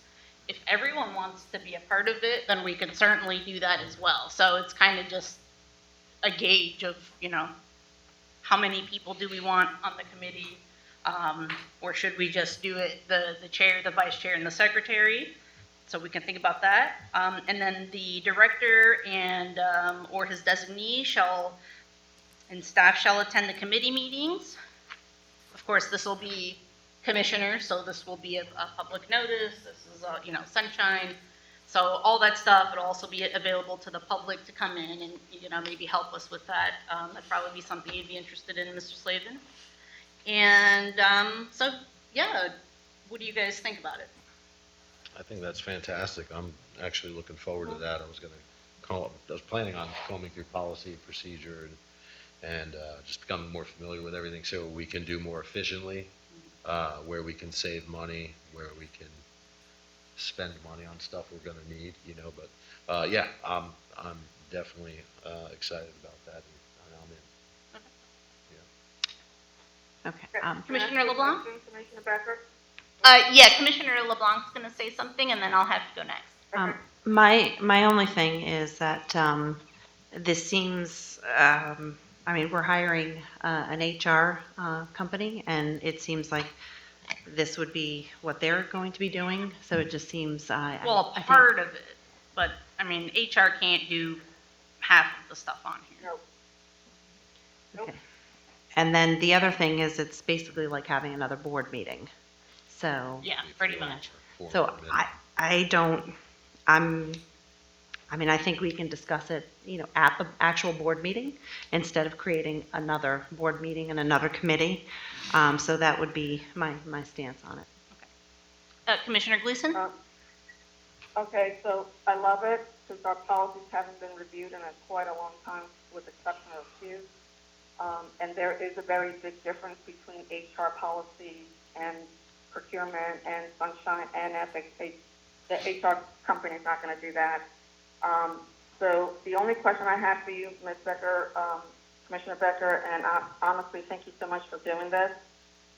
My big question is December 31st, just because if there are policies that have a budget impact, shouldn't we get it done before the fiscal year starts so we know if there's anything that may have an impact on the budget?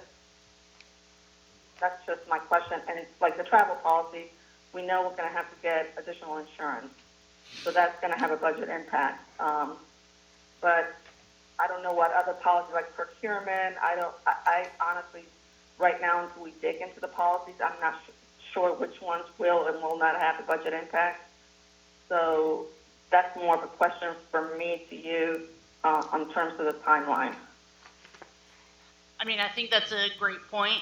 If we're going to meet quarterly anyways, then we would meet before the end of the fiscal year. So we could take care of it kind of like that, or we could, We'll prioritize some of the ones thinks we should. We'll prioritize them, like prioritize some that we think.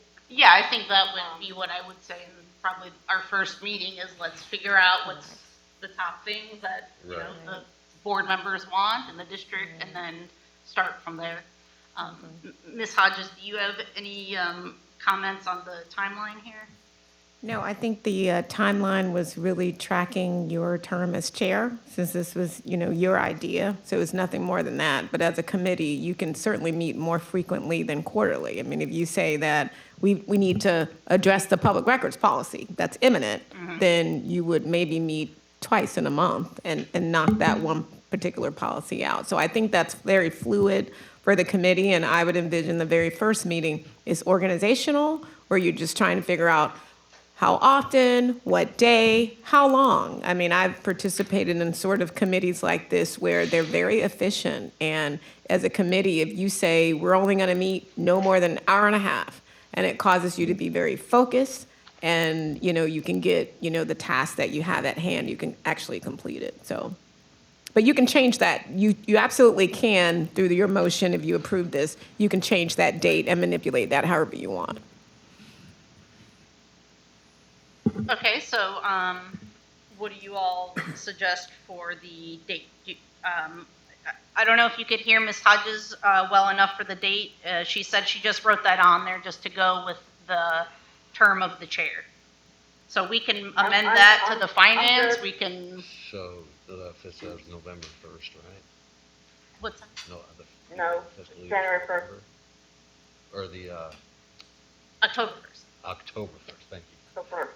So then September, maybe 1st-ish, a month before, if you want to do it like that. Or we have plenty of time to adjust the date.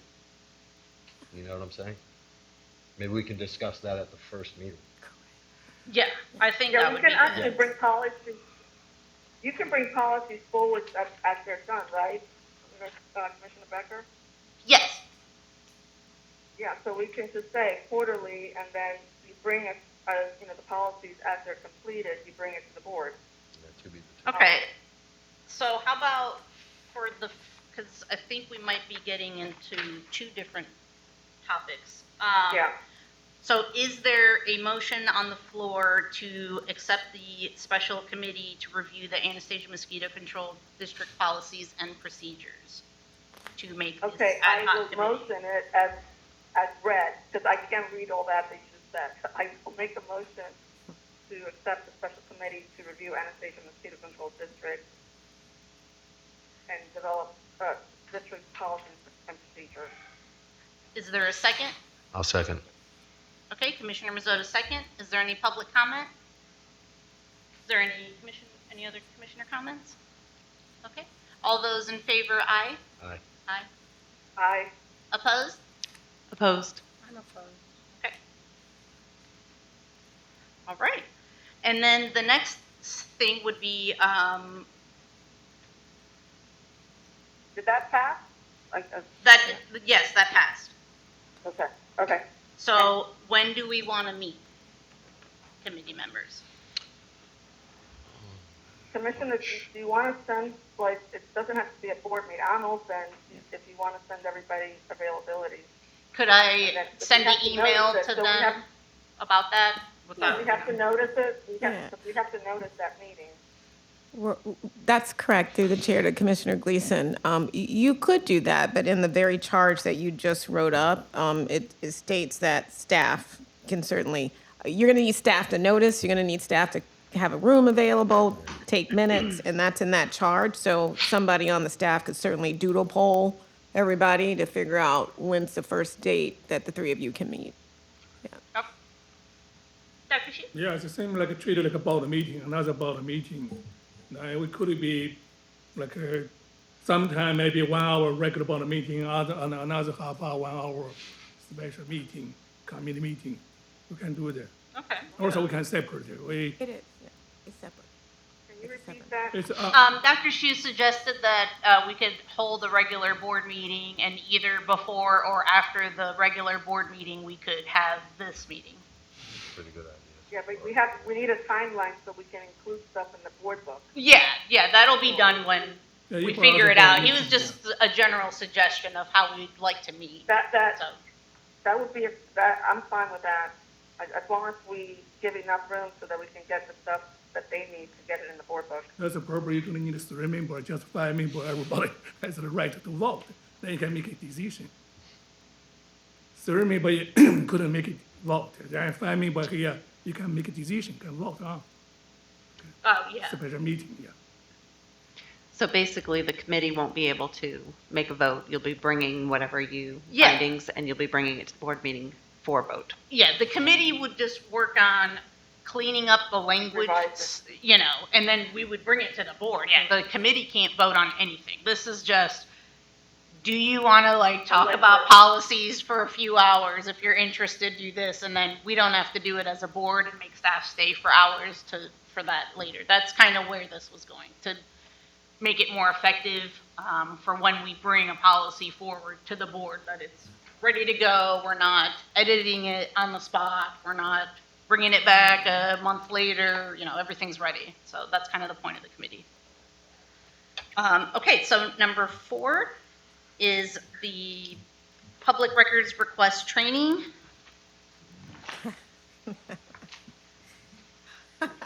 You guys have energy for that? Prefer that? I always have energy for you.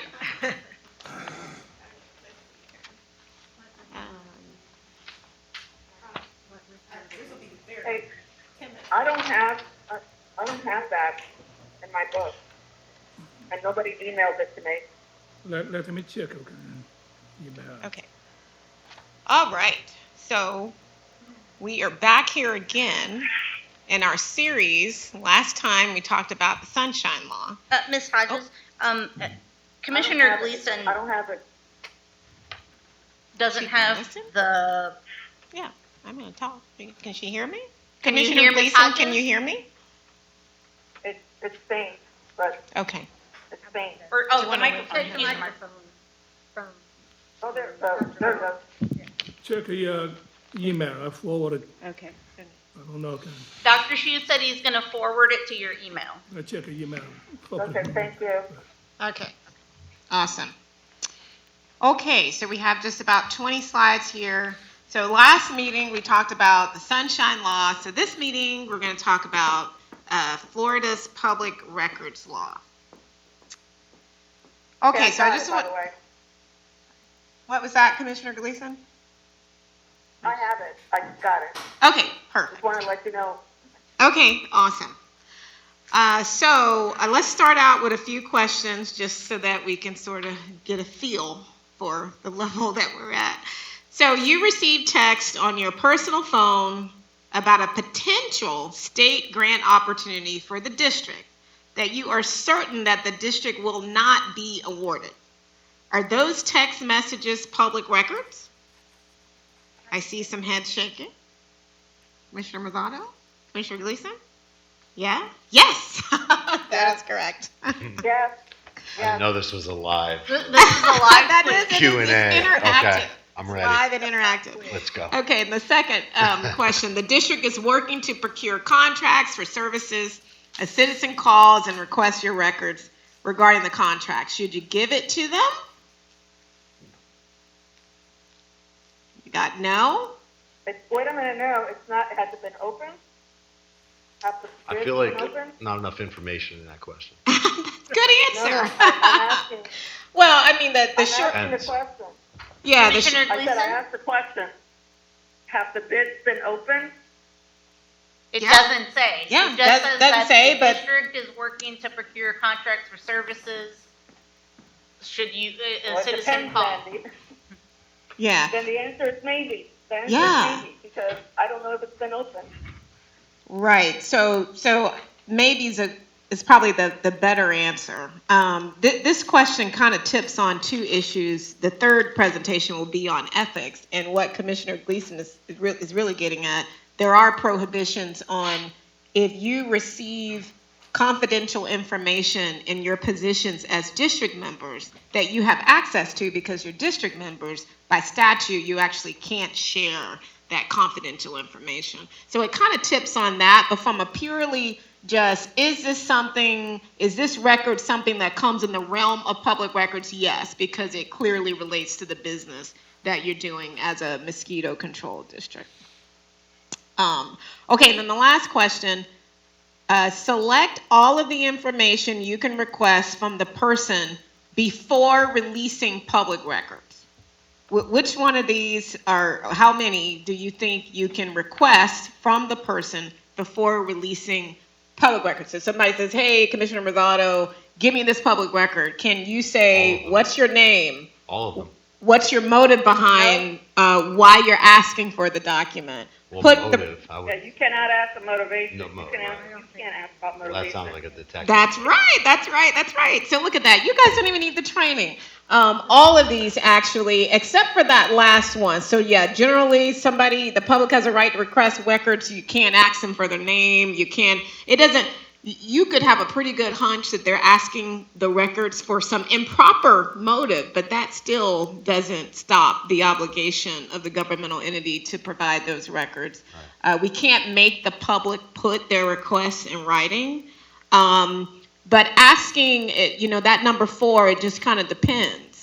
If you get a very sort of broad request and you're literally trying to help the member narrow down the request, it may be okay to ask that information. But generally speaking, a member of the public can make the broadest request that they want. It doesn't matter, even if it takes all the time in the world to actually fulfill the request. They're by law able to do it, but they are also by law, required, can be reasonably charged for those records.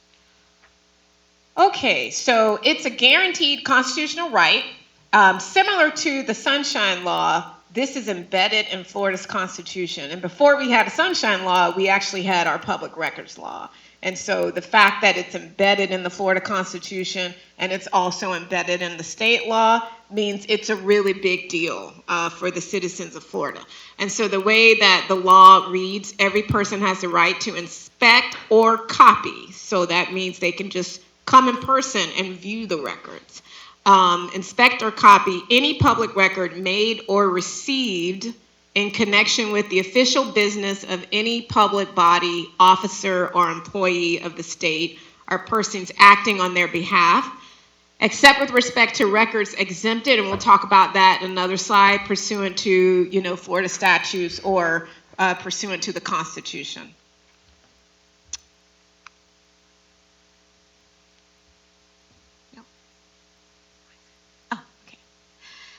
So you already know that the law requires every public official employee to permit inspection and copying of public records, again, unless it's exempt or confidential. And there's a nuance between what's exempt and what's confidential.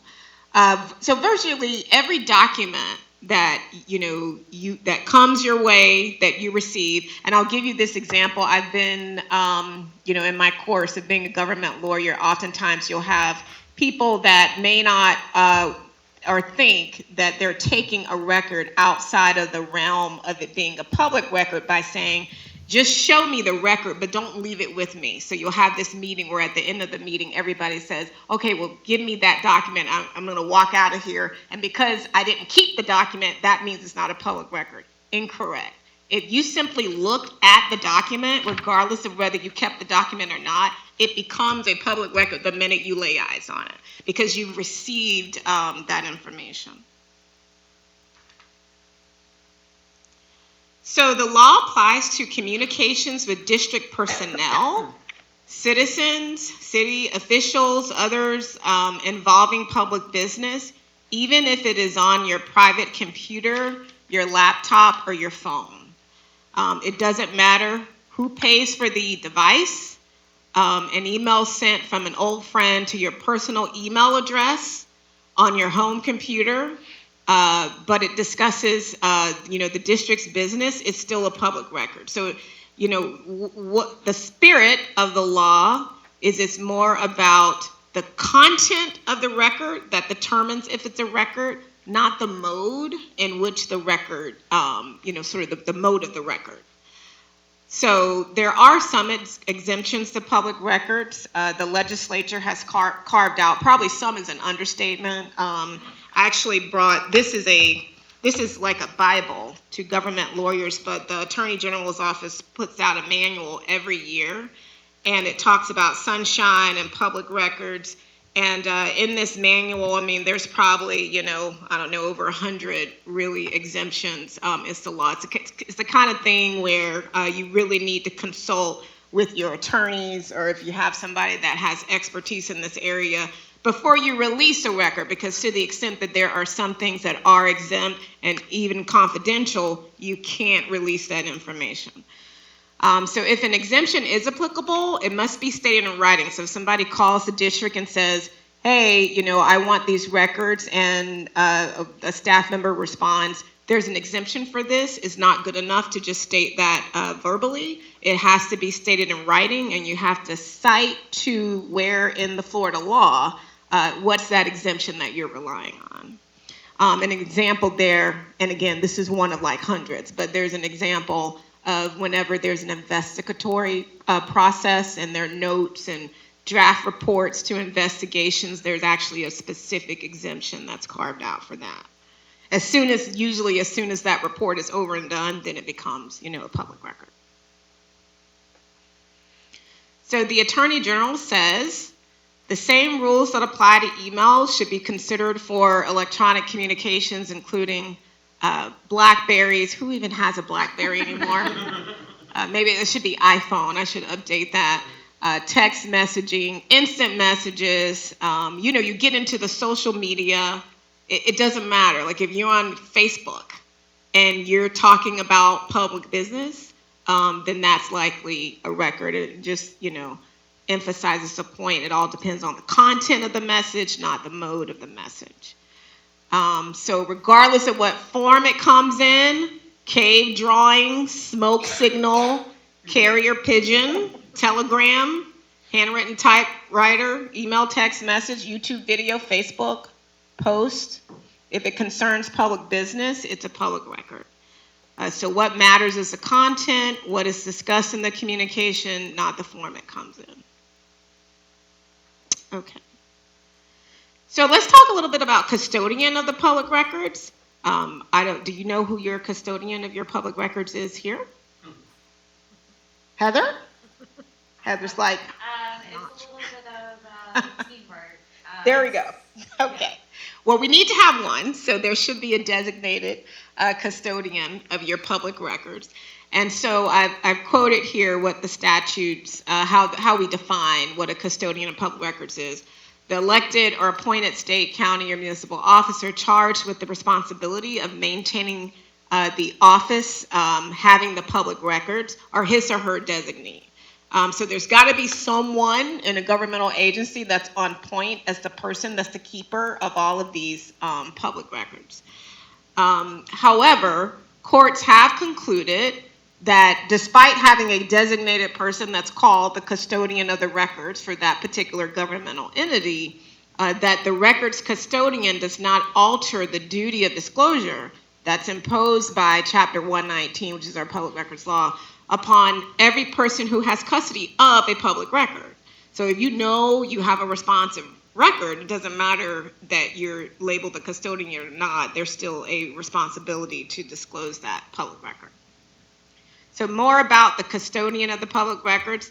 The custodian is not required to give out information from the records in his or her office. So just imagine you've got a cabinet full of manual public records, and somebody calls you on your office line, and they're asking you questions, trying to cull out of you information that's on the records that's sitting in the file desk or drawer. That's not something that the staff member or employee would have to give out.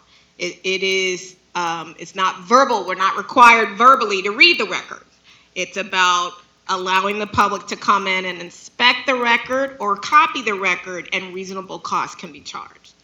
The Public Records Act does not require a town to produce, and this is a quote actually from a case, it doesn't require a town to produce an employee such as a financial officer to answer questions regarding the financial records of the town. So somebody can ask, hey, give me all of those statements from the past 5 years, but why did the board vote this way on that particular expenditure? That's not a public records request. And so that employee would not be required to answer those questions under public records law. Okay. So more on the custodian of public records. Custodians are required, you heard, Mr. Slavin say this, but custodians are required by law to acknowledge a request. As soon as that request is made by the public, there needs to be a prompt, as the law says, acknowledgement that that record has been received, and there's a response to that request that's then made in good faith. There's somewhat of a time clock. There's not a rigid time clock in Florida statutes, but what you can't have is automatic delays that are built in.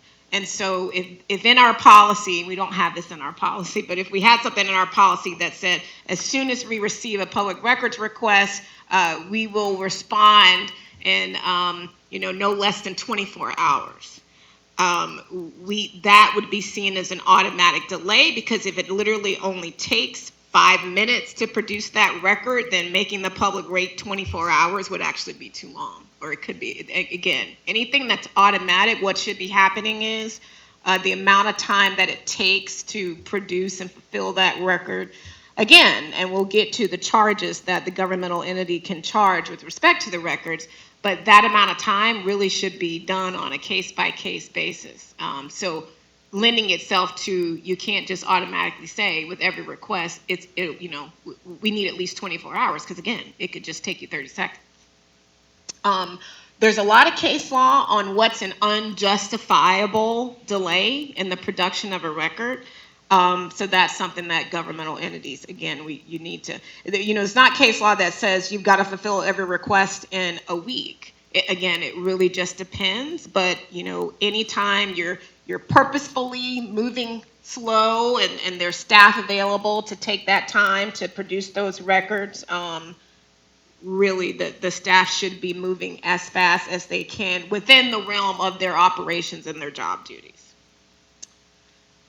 Okay, so more on that custodian of the public records. Custodians shall furnish a copy or certified copy of the record upon payment of the fee prescribed by law. So this is where we kind of get into, yes, the public has a right to access, to inspect, or get copies of those records. But the government certainly has a right to charge for those records, but those fees must be reasonable and based upon actual labor costs incurred by or attributable to the governmental entity. And then governmental entities can also require reasonable deposits and or advance payments. And I can't read this now because the lights are off, but there is a case that really states, the policy of requiring, thank you so much, that was a hint. The policy of requiring an advance deposit seems prudent. So this is a court talking about a governmental entity that's charging an advance deposit before they produce the records. The policy of requiring an advance deposit seems prudent given the legislature's determination that taxpayers should not have to shoulder the entire expense of responding to an extensive request for public records. This is a reasonable policy. So that was the court sort of chiming in on the fees that can be charged. Yeah, I will have to charge $1 million, and I decided what. So just quickly, how do you retain, because these are just practical sort of questions that you may ask yourself, how do you retain the records? Because in 2025, I've at this point texted all of you, I think all of you, maybe save one or two.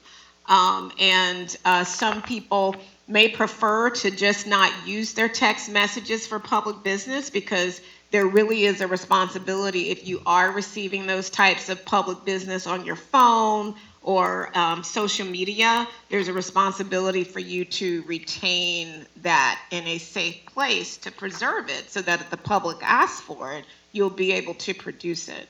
And so you can do that, a number of ways. You all have your personal emails, but you also have your district email. Again, the question is going to be, is it something that's related to district business? All of that could be going to your personal email, but the fact that it's a personal email doesn't stop it from being a public record. However, if you have truly personal email that's on your district email, then that's not going to be a public record, because it's truly personal, like your doctor's appointments or whatever that may happen to seep into your district email. So the counsel is check to see if your phone keeps your text messages. Sometimes on the iPhone, there's an automatic destruction of your text messages after 30 days or whatever. If you're utilizing your personal phones to do district business, we recommend that you certainly not enable that feature on the phone. Because again, you want to preserve it. And then you can always transfer by text message or email any of these public records to your official district email, and that way you're kind of keeping it all in one place. And I don't know who, is Rick our IT person, right? Rick, who we can't see, he's the IT person, so you obviously consult with the district's IT to kind of help you better with any devices that you may have. Social media posts discussing a district issue. If you post on your social media page a statement on how you feel about a certain budget issue, I think research equipment should be increased. And citizens are commenting on your wall and giving their opinions. Those are public messages that you need to be concerned about actually saving. It's a public record. So perhaps social media, will retain it, but you really can't be sure. So the council is capture that information, transfer it over to your district email where it can be preserved. So, there's always consequences when you break the law. Similarly, with the Sunshine Law, there's knowing violations, and we've had this happen right here in our Northeast Florida County area. I recall not too long ago there was a Baker County situation where you had actual clearly public records being destroyed. But knowing violations of the law can get you a year in jail. It's a criminal misdemeanor. Unintentional violations, $500 fine.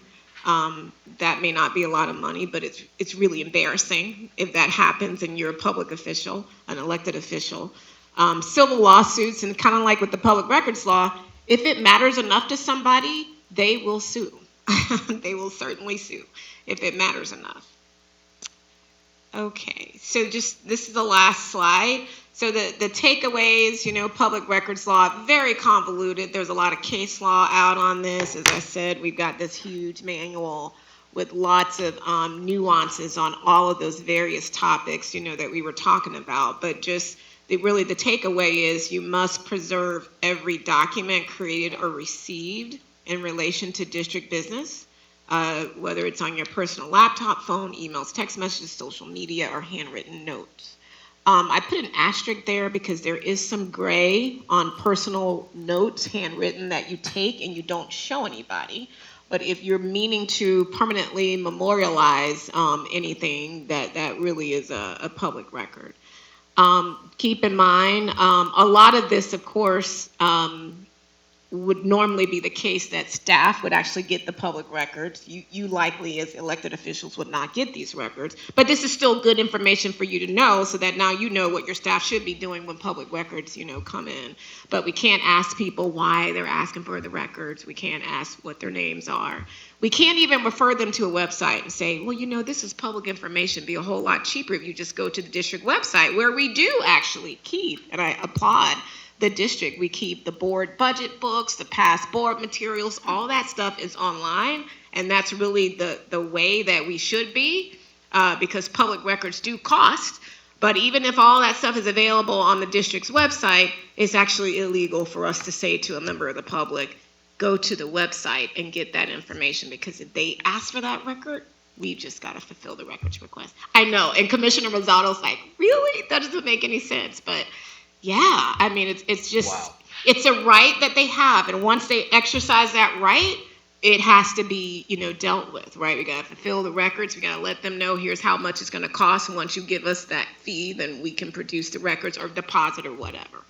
So just, it's really that, again, you guys likely will not, get these types of requests. If you do get them, I would forward them on to somebody over at the district, the custodian of the records, designated Heather today, custodian of the records, and she can help you, make sure you're being responsive to those public records requests. And then the last couple of takeaways, we do have a public records policy. I can tell you it does need to be updated, so I'm looking forward to your committee chair so that we can tackle, and that's what my recommendation would be, is to tackle the public records policy in that committee. But the council would be, once you have that policy, follow your policy. I can't tell you how many times people have really good policies, but then we don't follow the policies. So follow the policies when it comes to responding and when it comes to actually charging. We also get into the habit of, oh, we like this member of the public, so we'll just, send that over to them for free. And then the people that we don't know, we're actually sending them a bill for the records. We need to be consistent in our approach. And again, we need to follow whatever records policy that we have.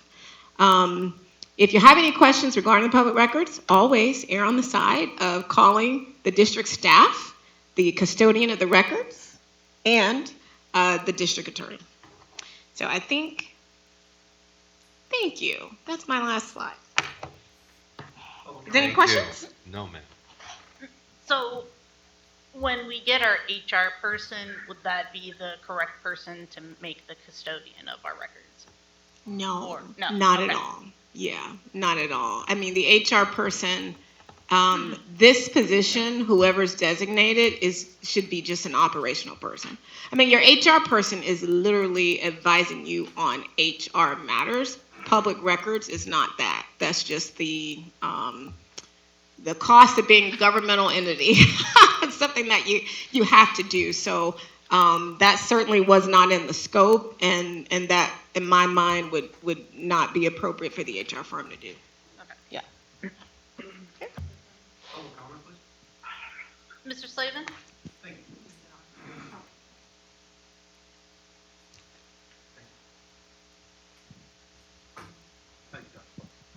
Ed Slavin, box 3084, edslavin.com. Thank you to Learned Counsel for her excellent presentation.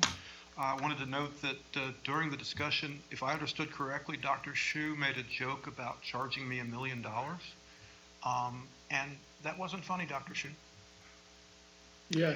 And I would point out that NASA once attempted to charge me $960,000 for records in an environmental whistleblower case, the very first one ever brought against NASA at the Johnson Space Center. And I simply asked as to my client, Judy Stevenson, who is a microbiologist with a graduate degree.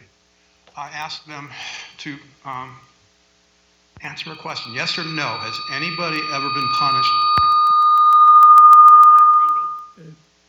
No, you're fine, you Oh. can just step back. Oh, thank you. I ask it, has anyone ever been punished for putting contaminated spaceflight hardware in the trash, yes or no? They said that'll be $960,000. Yes, they did. And the Department of Labor Administrative Law Judge ruled, answer the doggone question. And they did, and the answer was no one had ever been treated as Judy Stevenson was, and she was trying to protect our astronauts from ethylene oxide in the space shuttle cabin air. I wanted to call your all's attention, I'm sure Learned Counsel has read it, there's a really, she referred to the wonderful book that Pat Gleason does from the State Attorney General's office, and she can do our mediation for us for free. But Pat Gleason has prepared this wonderful book for 40 years. She worked for every Attorney General of Florida since 1992. Oh. Sorry, I couldn't hear you. Is that better? Okay, thank you. But there's a lovely case cited in the State Attorney General's manual on the Sunshine Law. I would call the name of the case for y'all. Bill of Rights, Inc. versus City of New Smyrna Beach. And actually the plaintiff in that case was my mentor, the former Chief Judge of the Labor Department, Honorable Nahum Litt. And he just decided he'd incorporate the Bill of Rights, Inc. so he didn't have to sue in his own name. And the holding in that case by the circuit court, nobody even appealed from it, was that if you're a city employee and you use your city cell phone to make phone calls of a personal nature, those numbers, that telephone detail, is a public record. So Pat Gleason can help us. We don't need to spend $1 million, ever. We don't need to spend anything. I get records all the time and have for 40-some years without spending anything. And there's no assumption, there's no default assumption that you have to charge. If you've got a PDF, send it to me. Don't argue about it. And I'm glad to hear we've got a new custodian as of tonight, because Scott Hanna was prejudiced and mean and biased, and I've written about it and you've read what he did. Don't let that happen again. Thank you, ladies and gentlemen. Right, thank you. And Thank you, Ed. thank you, Ms. Hodges, for your presentation. Chair, I have a question for Yeah. our lawyer. First, the question, a suggestion, not a question. I know you recently worked very hard about that. Can you give a little bit audio, like a PDF, we can put it in the board book? Not one nothing, yeah, not the last minute. The next time anything training, we can put it in the board book. That's one suggestion. Yeah, I can Second, circulate that. we elect the board member have 4-hour extra training. Your first training is sunshine law, and that training should be can be part of the 4-hour extra training 4 hours. I think Dr. Shu's talking about, we have to Content, do no. the 4-hour ethics training, and typically, well, not typically, we only did it once because it just started, but last year we did it at the Dodd course. Now we need to set it up for Yeah, we us said online, to do. So he's, $17 I think per- he's yeah. asking if you could do training on Can you just that content during for the this? workshop. I'm sorry, so you're asking if I can, That's the sunshine law, you training sunshine law. Today you training public record request. Correct. As a part of ethical training for Yeah. commissioner, election officer. right, so the next series that I was planning to do was ethics, because I can assure you that whatever ethics training you have been getting online, it probably hasn't really been tailored to the real life scenarios that actually come before you. So I don't know, Dr. Shu, if you're suggesting that I do that or not do that, or? Yeah, the 4 hour, like you last time, 20 minutes, today, 25 minutes. Yeah, I think he's asking, can you host us to 35. have a 4-hour, because the ethics training Oh, class I is a see. 4-hour Oh, class. okay, I think gotcha. he's trying to say, like, Yes. is that the same thing, or maybe the training you're gonna do is separate from the 4-hour Oh, class? yeah, I mean, the training that I was gonna do was simply, the extent of that is 15 minutes I've been doing. So the next time you have a board meeting, it'd be 15 minutes ethics. In order to get credit for that type of training, I would have to put together a program that hits all the markers, right, that you would need to do. And I just need time, to do that. I'm not saying that I couldn't do that, but that's not what I had in mind. I was just gonna come back at your next meeting and do 15 minutes on ethics. And then that closes out the series. Online, flexible, anytime you can. I think finish there's the an 4 hour. online course that we can each take, $79. it's like $80 maybe. $79 for whatever, already. Yeah, $79, so we could each And we do can that, talk. or maybe, I don't know, Well, I let don't me know, talk. it might be more fiscally responsible to do it under you, I don't know. Correct. Yeah, let me take that under advisement, and this is the first I'm hearing it. So let me talk to Dr. Shu, and maybe we can come back with a recommendation. And I'm not sure on the timeline, but I think it's the actual calendar end of the year, not the fiscal, that we have to have it done Calendar by. year. I think the certification is due by May 1st. So just, I recall that being the timeline last year. Yeah, so that might give us some time. Time. Right, and so you're talking about the statutory requirement? Yes. Yes, okay. So yeah, let's talk about that, and then let's just see what works so that they can fulfill that statutory requirement. Okay, Okay. thank you. Okay, any other comments? Okay, so now let's move on to number 5, which is, I have a question. I think, Dr. Shu, is this going to be put into the policy committee too? Because Dr. Shu was asking a question on this page. Yes, you have a community already, we didn't discuss about it. What's that? I agree with you, in the community talking about the policy. Okay, great, thanks. I just want to make sure we didn't miss that. Okay. yeah, I think that's probably one of the first things that we need to get, so we can get Mr. Slavin his papers. Yep. All right, so the next one will be the FMCA Dodge short course that we had. If Dr. Shu would you like to start? Thank you. Yeah, we have 4 board members join the FMC data short course. We have 17 employees took a different class. Seems everybody like it, the response. Thank you, FMC data short course community, provide opportunity. Training up to how many? 300 people or more? 410. Oh, let's get it bigger and bigger. Yeah, it's very good training. I'm sure it's commission, everybody enjoying that car course. I'm enjoying that. I'm taking director car course, training about icicle, training about the rapid road, join the commission and the direct section. Have a short time together. Share some information, very important. So you're a commissioner, you want to share information, report, you maybe use opportunity, or maybe reporting your comments, commission comments. So my trip to India is the AMCD funding, so that major funding. I was surprised, it's a very good meeting, 280 people from 38 countries, mostly Asia country. I learned a lot. I was surprised that many old disease, like limb disease, bigger leg, and filaris, called filari disease, called elephant leg or something. Also, Leishman disease, I never see that. Even was from China, only from textbook. That's kind of see that India is really happy. There's lots of strong research. I was shocked. Yeah, it's a very interesting, very good meeting. Treated me very well. So it's the only thing, the other thing is different. I don't want to back again. Just one time enough. It's a very culture different. The holy car on street. That's very interesting. The cows, I think, they roam just everywhere, right? Yeah, they were everywhere on the street. I was shocked. Wow. I was running a lot of the culture different. I was very, very interesting.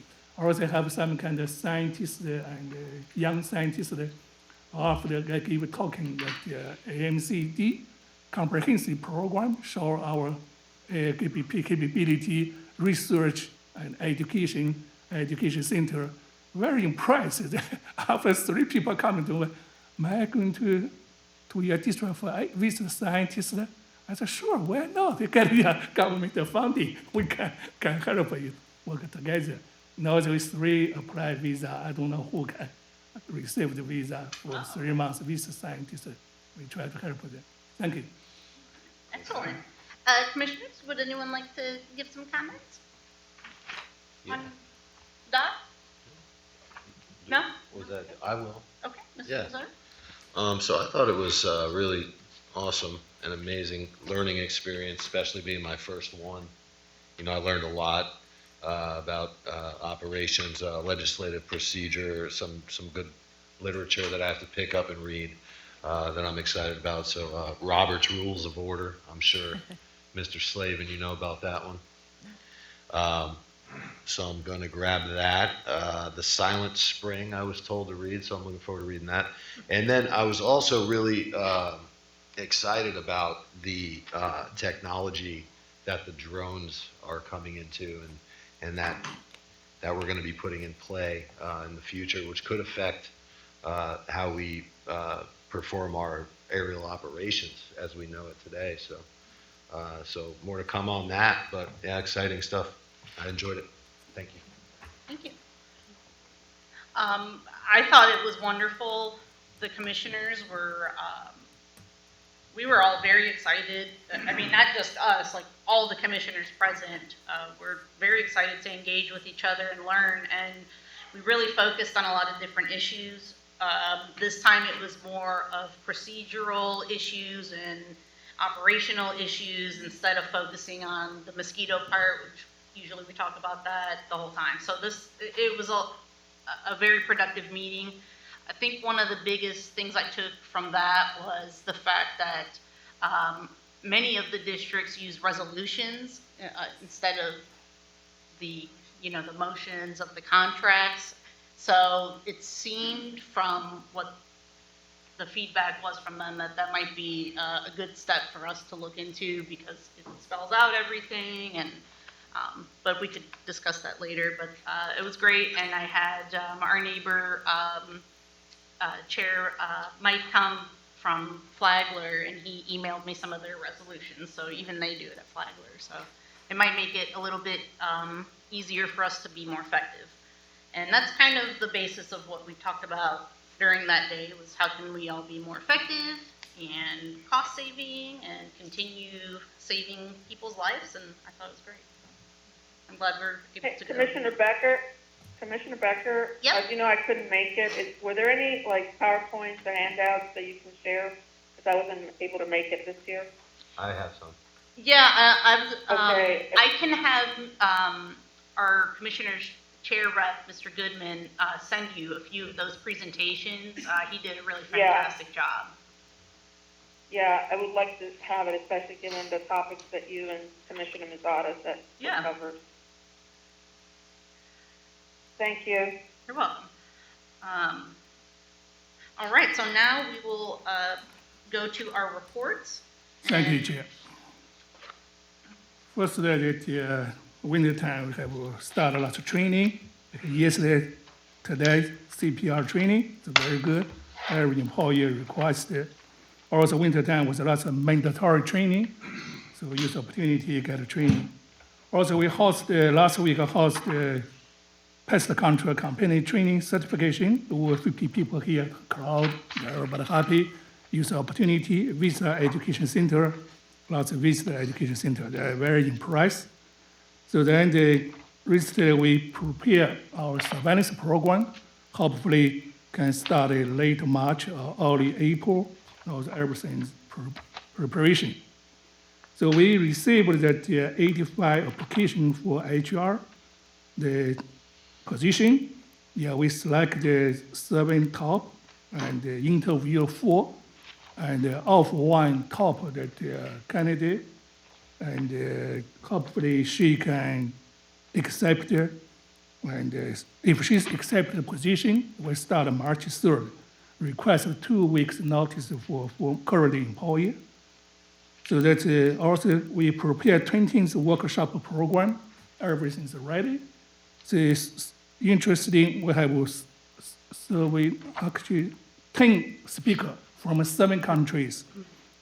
Yeah, 2 from India, 2 from Mali, and 2 from Singapore, and 2 from Thailand, and 1 from Portugal, and another 1 from Qatar, the Middle East Qatar. Then 1 from Taiwan joined the workshop, give their presentation, share their information. So other thing, we work on annual program report. So they submit information almost done. Hopefully we bring back to March 13 meeting and attachment about look at get import. It's a very comprehensive report. So other thing, we have annual employee performance evaluation should be done end of February every year, same year. So basically like this. Thank you very much. And prepare March our workshop, our the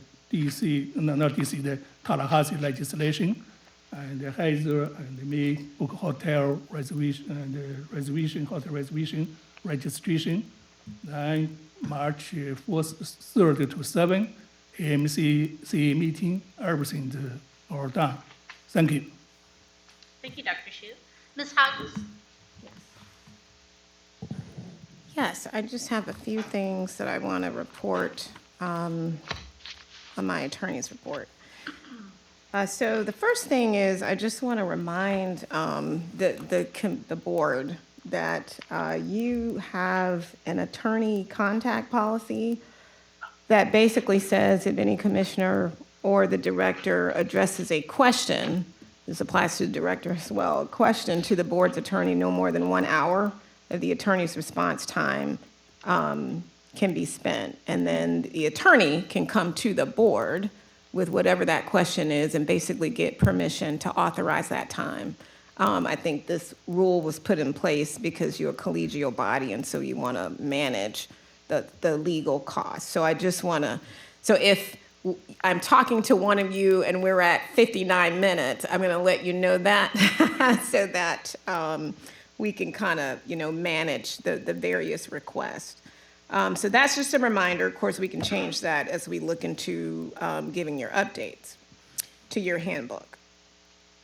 The other point that I wanted to mention is the updates on the contracts. So the director in his report indicated that the drainage and the database contracts were being worked on with the company. That those contracts have been delayed due to your new attorney sitting here. And what I'm having to do just to fully keep the board informed is really create a baseline form contract, because the current process is whenever we do business with a vendor, we're starting with that vendor's contract as opposed, which is like an apple, a pineapple, or a tomato, as opposed to having a district contract that's district-friendly, much like the HR consulting contract that had all of our provisions that are going to rightfully protect the district.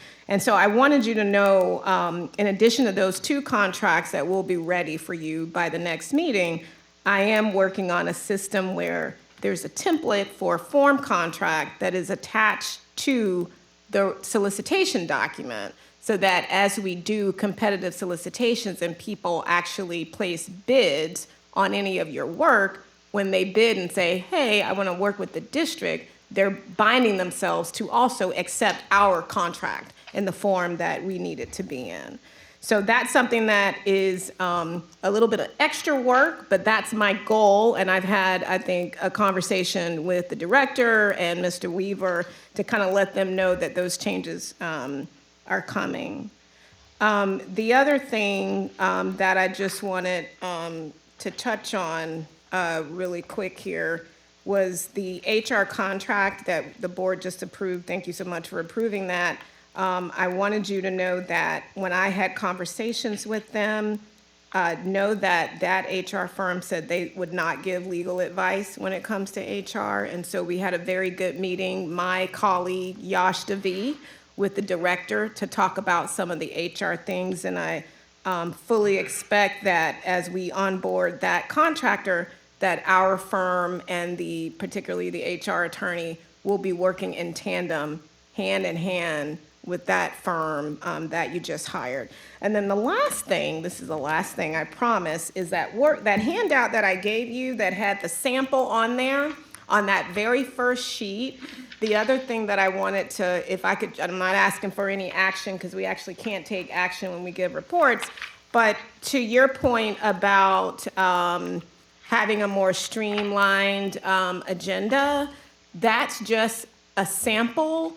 Commissioner Mozzato and I, in the beginning of the meeting, we actually talked about the comment of having resolutions. That's what I'm very much used to seeing with special districts like yours. But if you didn't want to do a resolution, because ultimately either that's attorney's time preparing those resolutions or that's staff time preparing the resolutions, if I gave the staff a really good form, you could move to something like that. That's a one-sheeter, it's a template, your staff can just fill in the blanks as far as background, fiscal impact, what the motion is that they're asking and they're requesting, so that it's very clear to you when you're wanting to take action, what exactly the action is that you're being asked to take.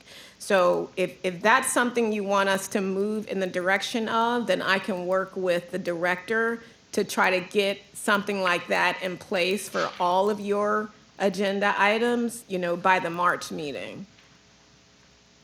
Any objections to that? I would love it. I think it's great. I would love it. Just half the time we don't know what to say. That's all I needed. Thank you. No more to report. Okay. Thank you very much. Nope. I'm not sure we're supposed to do public comment during the commissioner. Can we do that? No. And- I'm about to do It's my a- report. Yeah, so do the chair. At this point, there's certainly nothing in your rules that require it. You're the chair. It's at your discretion at this point. Well, I'll let Mr. Mazzoto go. How about after we're done with our comment? Thank you. I just wanted to throw a couple quick things out, just to mull around a little bit. So, couple different things. I'll start with this. So I think dissemination of information about not only the meetings, but more so for the education center and museum to all the schools, to get them, to schedule their classes, little field trips, whatever, get the information out, make it fun, do like special weeks where we do special things, or we We have. do that now. We do that? Yeah. Okay, great, good. What about outside the county? I don't know about outside. Because we don't charge St. Johns County residents, correct? No, but But we could also charge the outside state the county. passed a law that, and government agencies are not allowed to advertise for themselves. So I don't know how that would fall. You could speak on that better than me, but that's just my Okay, well, that's regular something, person. well, that's why I brought it up, so it's, something that we can discuss, and, Yeah, let's because I know there's gotta be to just let the schools know that we have a museum. Yeah, we've gone that to the can't be school illegal. board, we've gone to the school attendant, we've, pushed it on like the big Florida, the fourth, fifth grade trips. Okay. Yes, I totally agree, that's, yeah. All right. But, and make sure you follow, if you don't follow it on social media, they put out, each week is a theme, and each Sunday, there is a different event every Sunday that they host. Cool. And Cool. we've gotten Cool. really good turnouts for that. Very nice. And then I also have one more thing I'd like to discuss too. So if I sent, okay, an example of a school board meeting, so a district meeting. You guys aren't going to be able to see it because it's not on the board. But however, every county or district meeting that I look at that's public, they have one or two spots for public comment. And I think that we should move towards something like that, to where there are maybe we'll feel generous and do three public comment spots, like one in the beginning, right? And then one after. And this is just, I'm just throwing this out there for now. We're not going to vote on anything right now, I don't believe. But so one after unfinished business, one after, either after new business or after the reports, one or the other. That would be the final one, and then one in the beginning. You see what I'm saying? So I don't know, how do you guys feel about that? I think that would streamline the meeting a little better. It would allow for more flow, and I think with the more disruptions that we have, the more difficult it is to complete a thought and chain it onto another one in effective fashion. So it's just an idea to kind of streamline and, I think make it better. So what do you guys think? Yeah. Is that something that would be considered under like the public comments policy? So maybe we should talk about that at the policy Perfect. meeting. Would be a perfect thing to bring up. Perfect. Okay. Thank you. Excellent. Ms. Hodges, quick question for you. Don't we have to allow public comment, even if we just allow it in one slot, for things that are going to be voted on? They have to be able to, the public has the right to influence a board vote if they may have information that we may have not considered. So if you put it in after a vote is being considered, they have no way of impacting that vote unless every time we have a situation like that, we have a motion to reconsider, which I think might be even more disruptive. Right, to do the chair to Commissioner Gleason, right, that the legal requirement is that there be an opportunity for the public to speak in proximity of when you're considering a matter. In fact, if this board was really super organized, you could actually have public comment at one meeting and then vote on that item at the next meeting and not allow public comment, because you would have taken Right. care of that input at a prior meeting than the meeting that you're voting on it. But I think what Commissioner Mazzato, though, is recommending is not to just have a public comment period at the very end.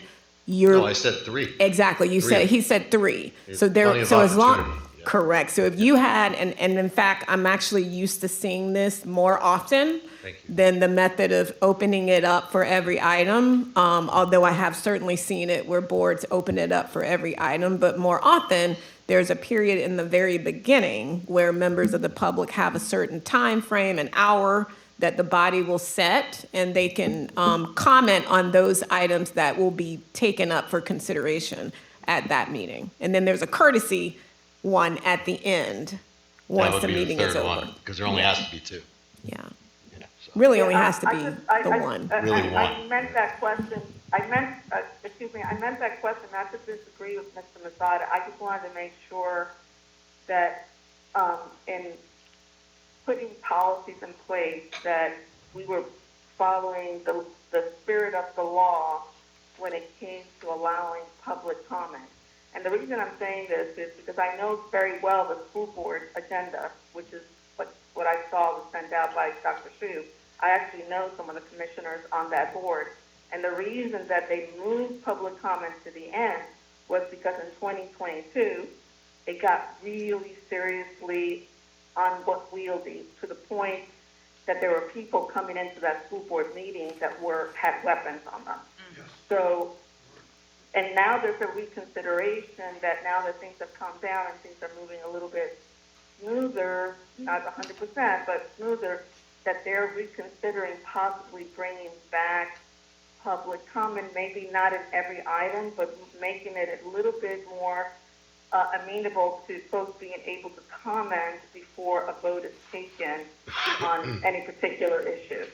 So I just wanted to make that comment because the last thing we want to be seen as is that we're trying to stifle debate. At the end of the day, it's the taxpayer dollar, and if 20 people want to show up and comment, they should be able to do that. That's their right. They're paying for the services. Yeah, Commissioner Gleason, can I Hold on. respond Wait, to that, please? wait. Let her finish. Okay. Okay, so I'm done. I mean, that was just my statement. Okay, well, And I'm not saying I disagree with you. are you done or no? Hold on, you're supposed to wait for the chair to recognize you to speak. Can we set some order? I really am not trying to be disrespectful here. I was just trying to say it was more of a question of law than anything else. Okay, Mr. Mazzone? So with that, I'm done. You can comment. Okay, I feel like for whatever reason, every time I say something, you're like twisting things around and attacking me. I just think it would be better for everybody if you listened to why I wanted to do it. It was to streamline the process, make things a little bit easier, the transitions, and they're still giving the public 3 separate opportunities to speak. Nobody is taking anything away from any of the citizens, so please don't make it look like I'm trying to do that because I'm not. Thank you. That's not what I said. That is what you said. Thank you. Okay, thank you, commissioners. And just for the thing, there was a public comment on number F on the school board, and they do one before and one after, according to this paper. Okay. Commissioner Gardner, Yes. comments? No, I don't have any comments. Okay. All right. Mr. Slavin? Yes, thank you.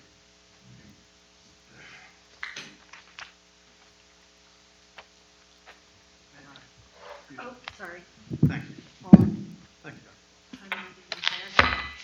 you. Ed Slavin, Box 3084. Thank you very much for all that you've done for us and protecting us from arboviruses.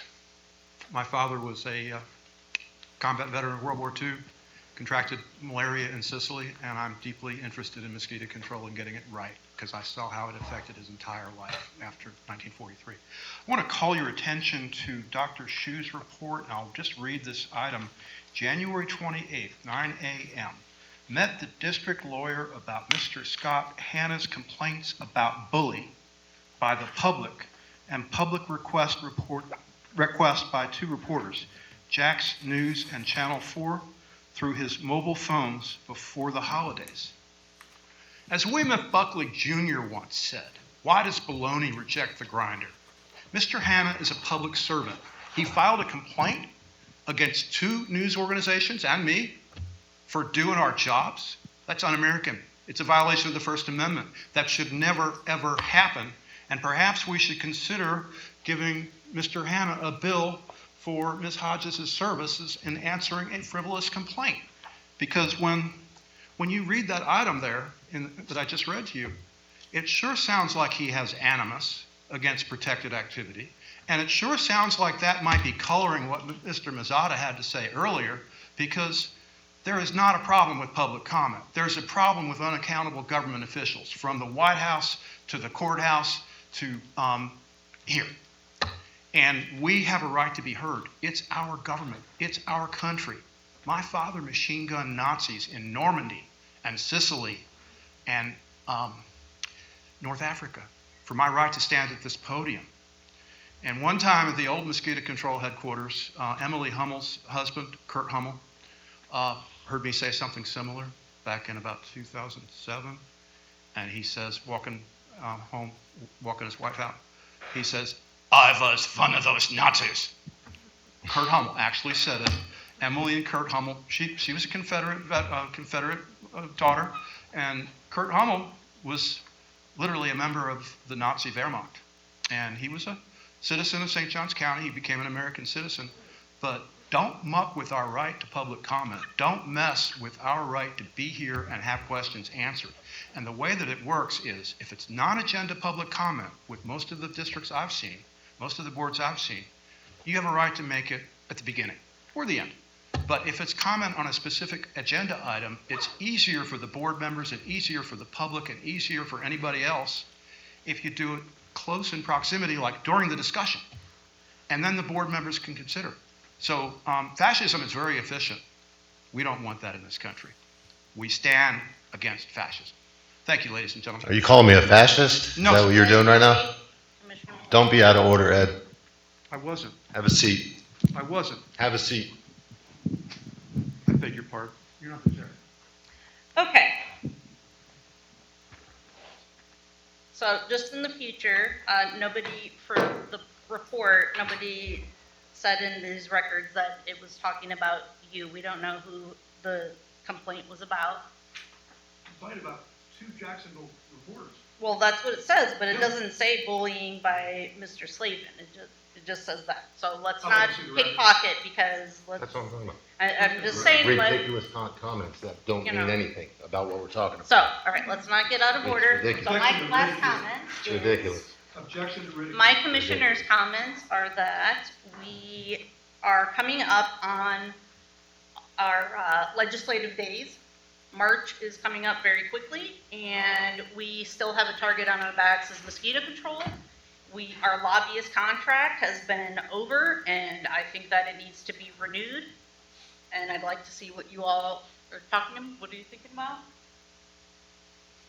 I hadn't really thought about it, to tell you the truth. When he came and presented to us, he said he was doing it for free because the contract was over. If he ran into any new people, he would let them know the good work we do. And then when the season starts, which is March, that he'd be ready to up, and go. And I believe the rate was $4,000, which was a lot cheaper than what we paid the first time. And it was also another very big discussion point at DOD, where every district is trying to get a lobbyist because that's how under attack all the districts feel, and almost all the districts have a lobbyist. So I would highly suggest that we think about it, and maybe we could get a contract for next month because it's March. I'm not sure, but I'd like to put that out. And then the second thing is I gave everyone a couple copies. So one of the things as a district that we're supposed to do is have our goals. So this is a SWOT analysis, and it's our strengths, weaknesses, opportunities, and threats. And as basically homework, I'd love it if you all would take some time to think about, what are our strengths, what are our weaknesses, what opportunities do we have, what threats are we facing, so we can kind of make a good plan for how we want our years to go, and set ourselves up for success. I think we are one of the best places, and we can only get better by making ourselves better. So I just ask that everyone kind of look Rebecca, that can you over. send that? Can you email that out? I don't have it. Do you have something Yes. that you sent out? Yes. Yeah, I don't have that. I take a picture and send it to I think her. it's a great idea. I sent it to Heather, so Heather can get that forwarded to you. Okay, perfect. Thank you. All right. Okay, so our meeting is adjourned at 7:38, and we will see you at our next meeting on March 13th, Thursday. Thank you, everybody. Bye. Thank you. Bye-bye.